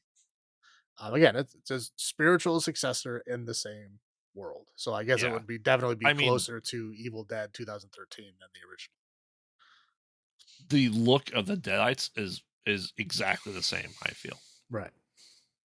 So, yeah, the visual effects are Evil Dead 2013, hands down. But Yeah. like, Lee Carlin goes, "Hey, I'm going to continue in the same vein, the same possession look from 10 years ago and continue it." So that's why I felt like it was a sequel to both the OG and 2013. Um, I, thematically, yes, it looks great. I get the feels of the old house. Um, and I thought it was very interesting that, yeah, I'm like, I mean, we look at these people are supposed to be teenagers or 20 years old in the first Evil Dead movie, but there's actual teenagers again in this, and I don't know, it's the point where like they seem maybe young enough to be safe from all this, but yet not. Because now we're actually getting teenagers playing teenagers in horror movies as opposed to people in their 20s and 30s playing teenagers. Well, yeah, I think they can do that now. Yeah, for whatever Yeah, reason they didn't back then, but they correct. can do that now, so they do. Yeah, and I thought it was, uh, as we discuss a lot, is when we think we see, the on-screen kills of kids, is that it's more acceptable now than it ever was.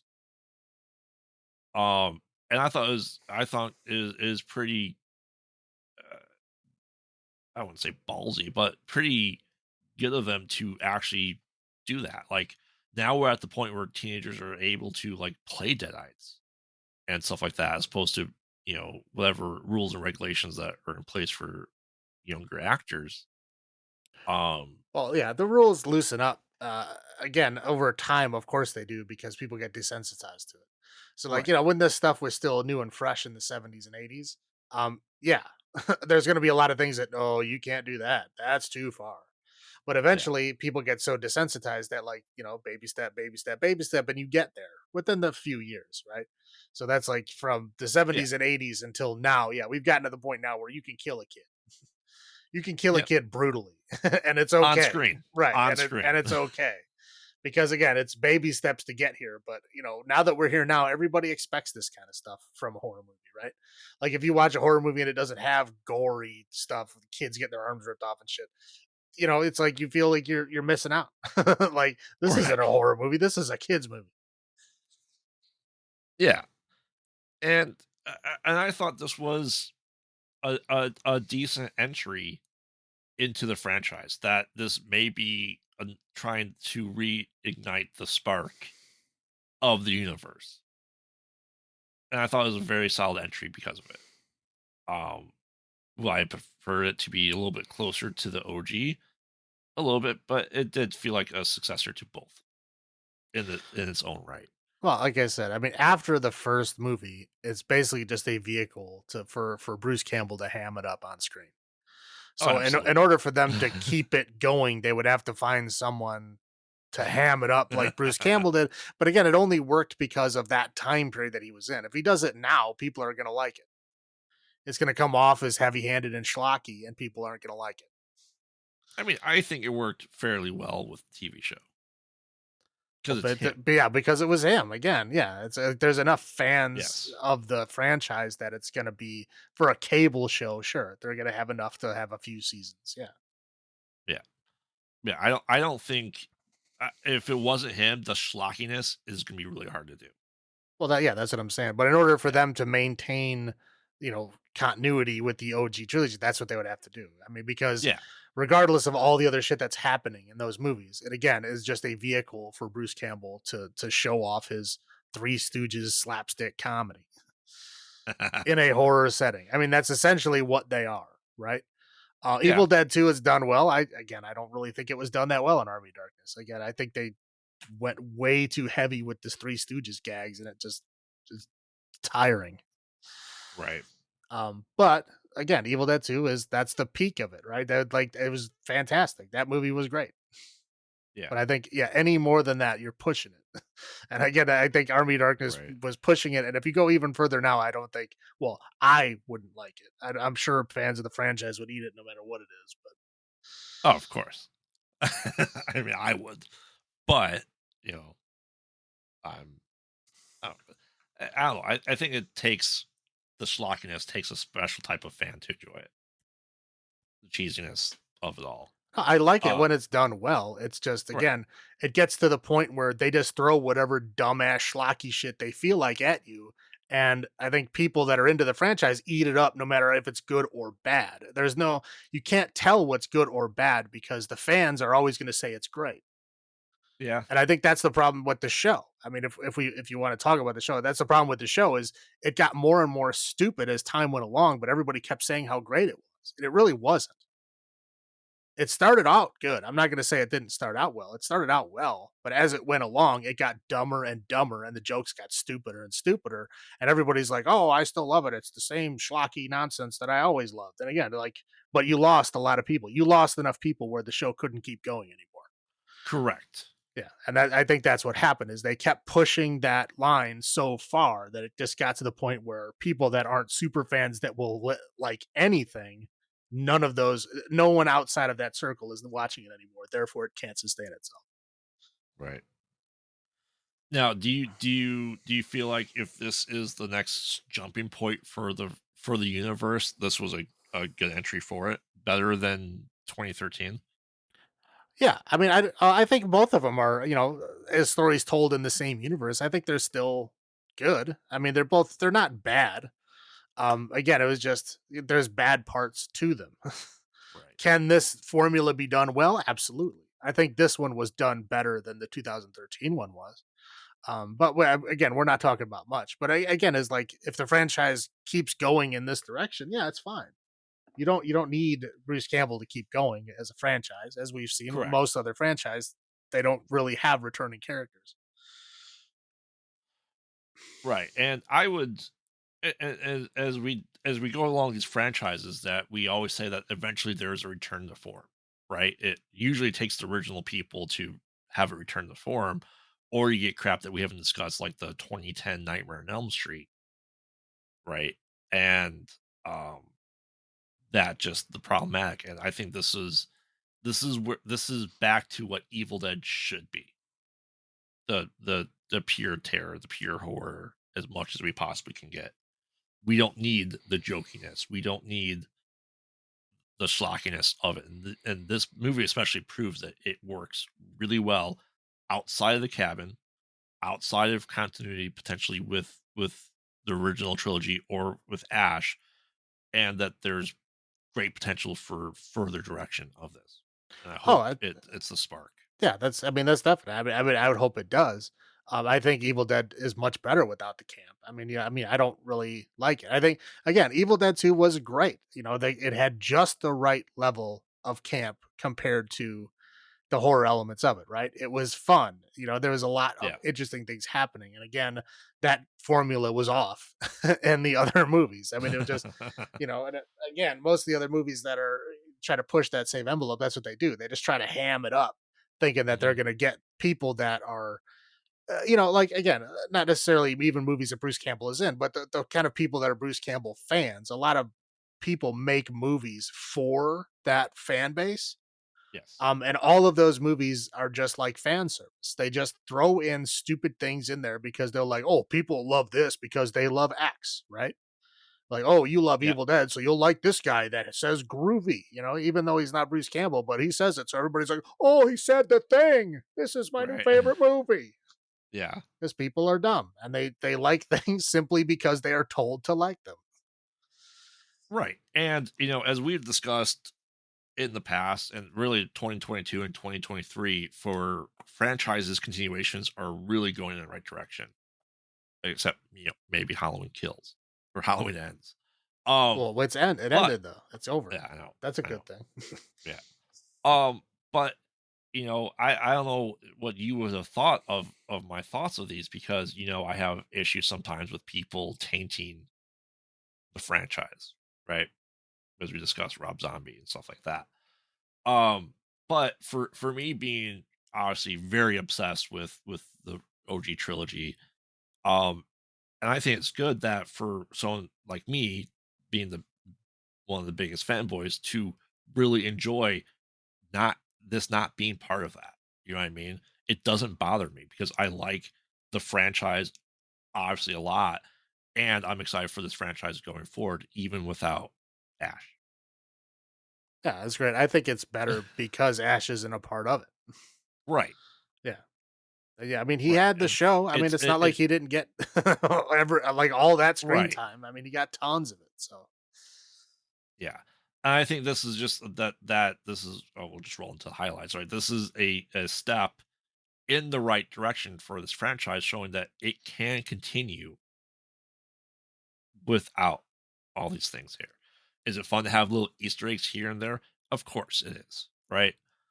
right. Well, yeah, it's a But franchise. I mean, as a franchise, you are right, obligated to call back to other parts of the franchise. It's like in your contract.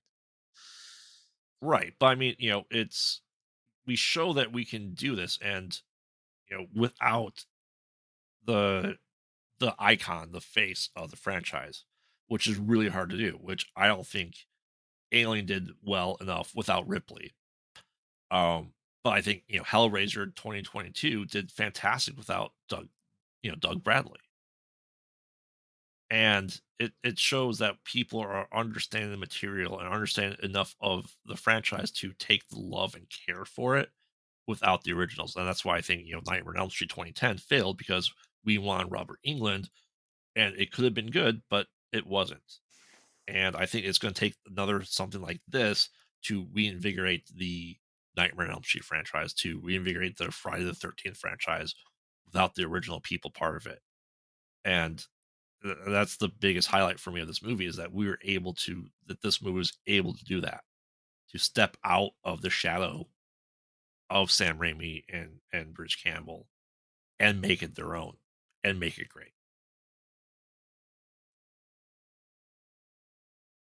Yeah, that's And fair.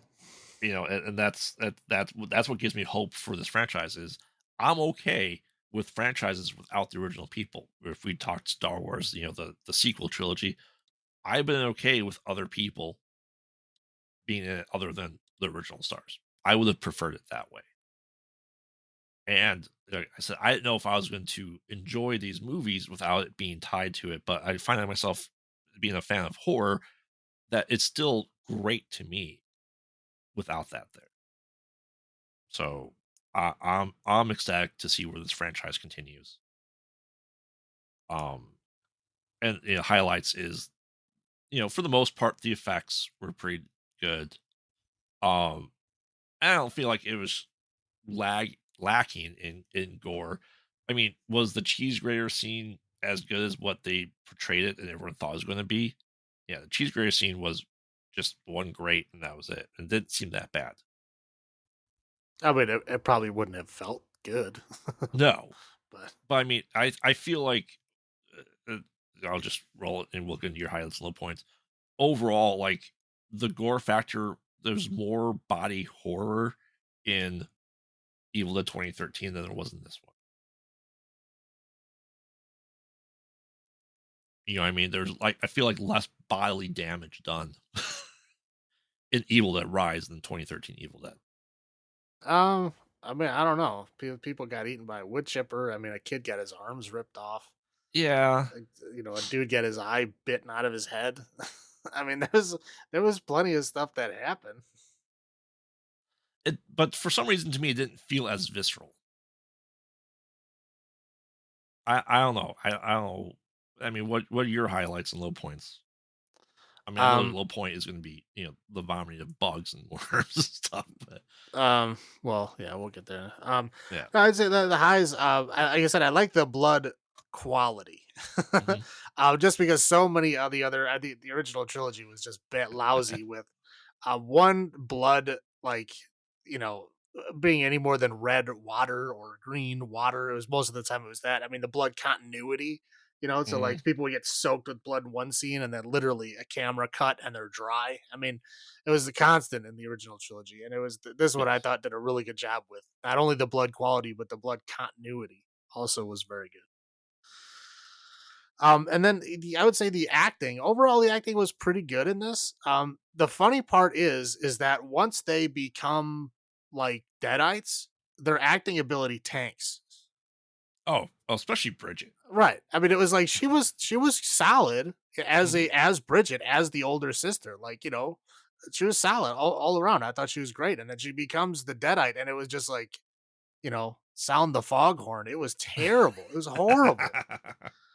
Like, I need to kill the creepy crawlies in my tummy. It's like, why are you talking like you're 4 years old? Like, even your younger sister is older Correct. than that. What is the problem here? Yes. Yeah, but again, overall, but the acting before they turned into Deadites was great. I thought it was fantastic. I would say it's a high point. Low points. I already mentioned the stove. We all know I don't like bugs. There was too many bugs. I already talked about the demon voices, right? Because again, it carries Yep. into this one when they're talking in their demon voice. I don't know if they had the same sound guy or what, but it was not great. But I'm going to say by far the most thing I did not like about this movie was the sound itself.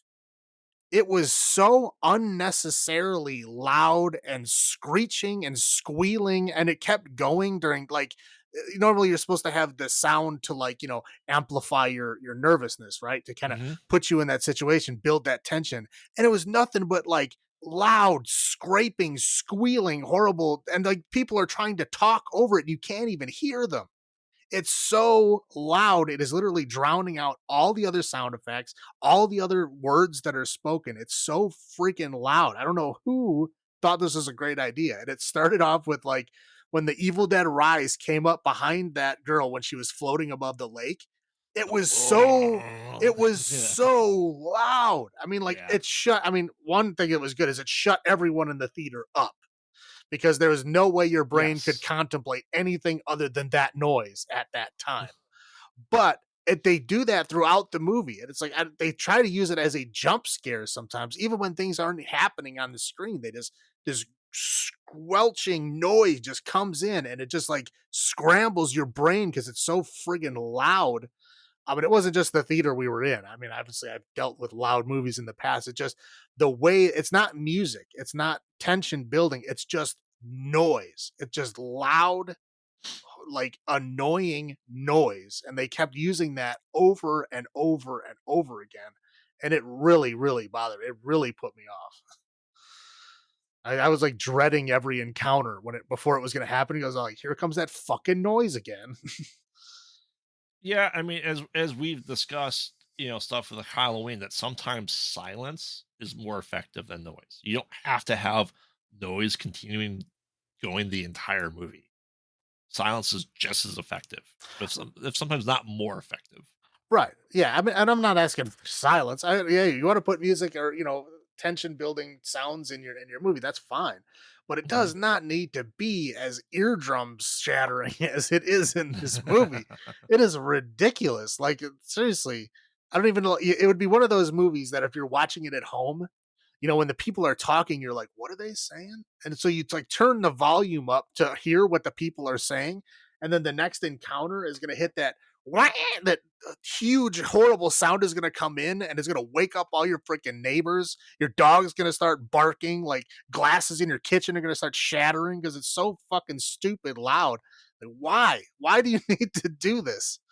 You can tell Right. things, but other than this horrible noise, like there's bad things happening on the screen. Just focus on that. Don't try to blow out my eardrums. Yeah. I don't know. It bothered me. That's fair. That's fair. I mean, yes, we were in more immersive theater when we saw it too, so it probably amplified it for us. Again, I've seen many, many movies in that theater. And and I've never been bothered.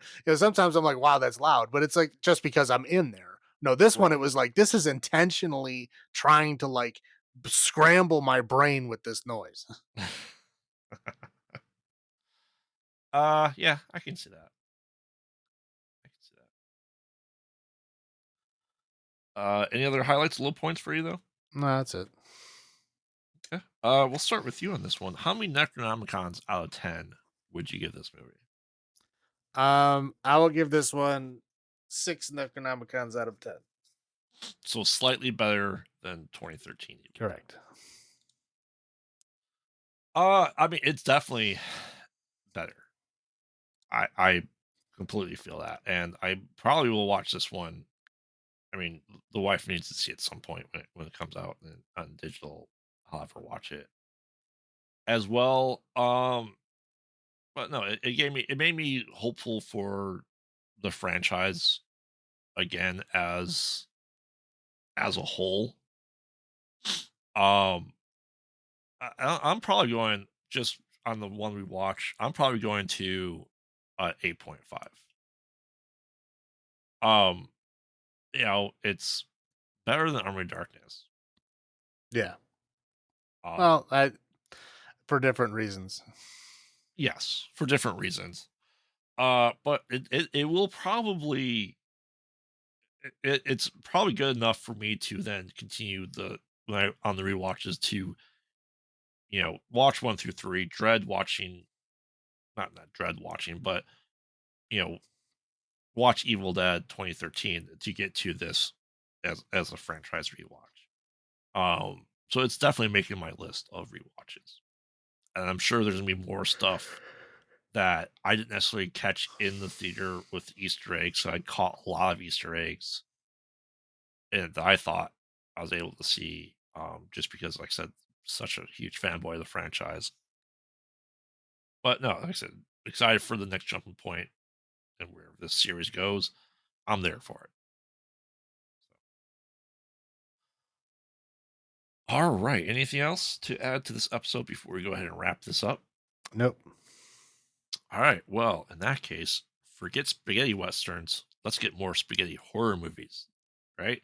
Join us next week as we go back into the works of Dario Argento in another director spotlight episode, where we'll be watching and reviewing some movies that may not have watched ever, like Phenomena or Inferno, Deep Red, and Opera.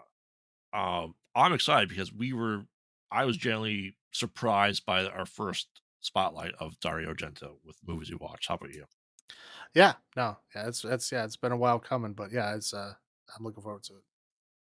Yes. So until then, remember, we watch bad movies so you don't have to. And this has been Graveyard saying, "Have you checked on the children?" This is Salem saying, "Long live the new flesh."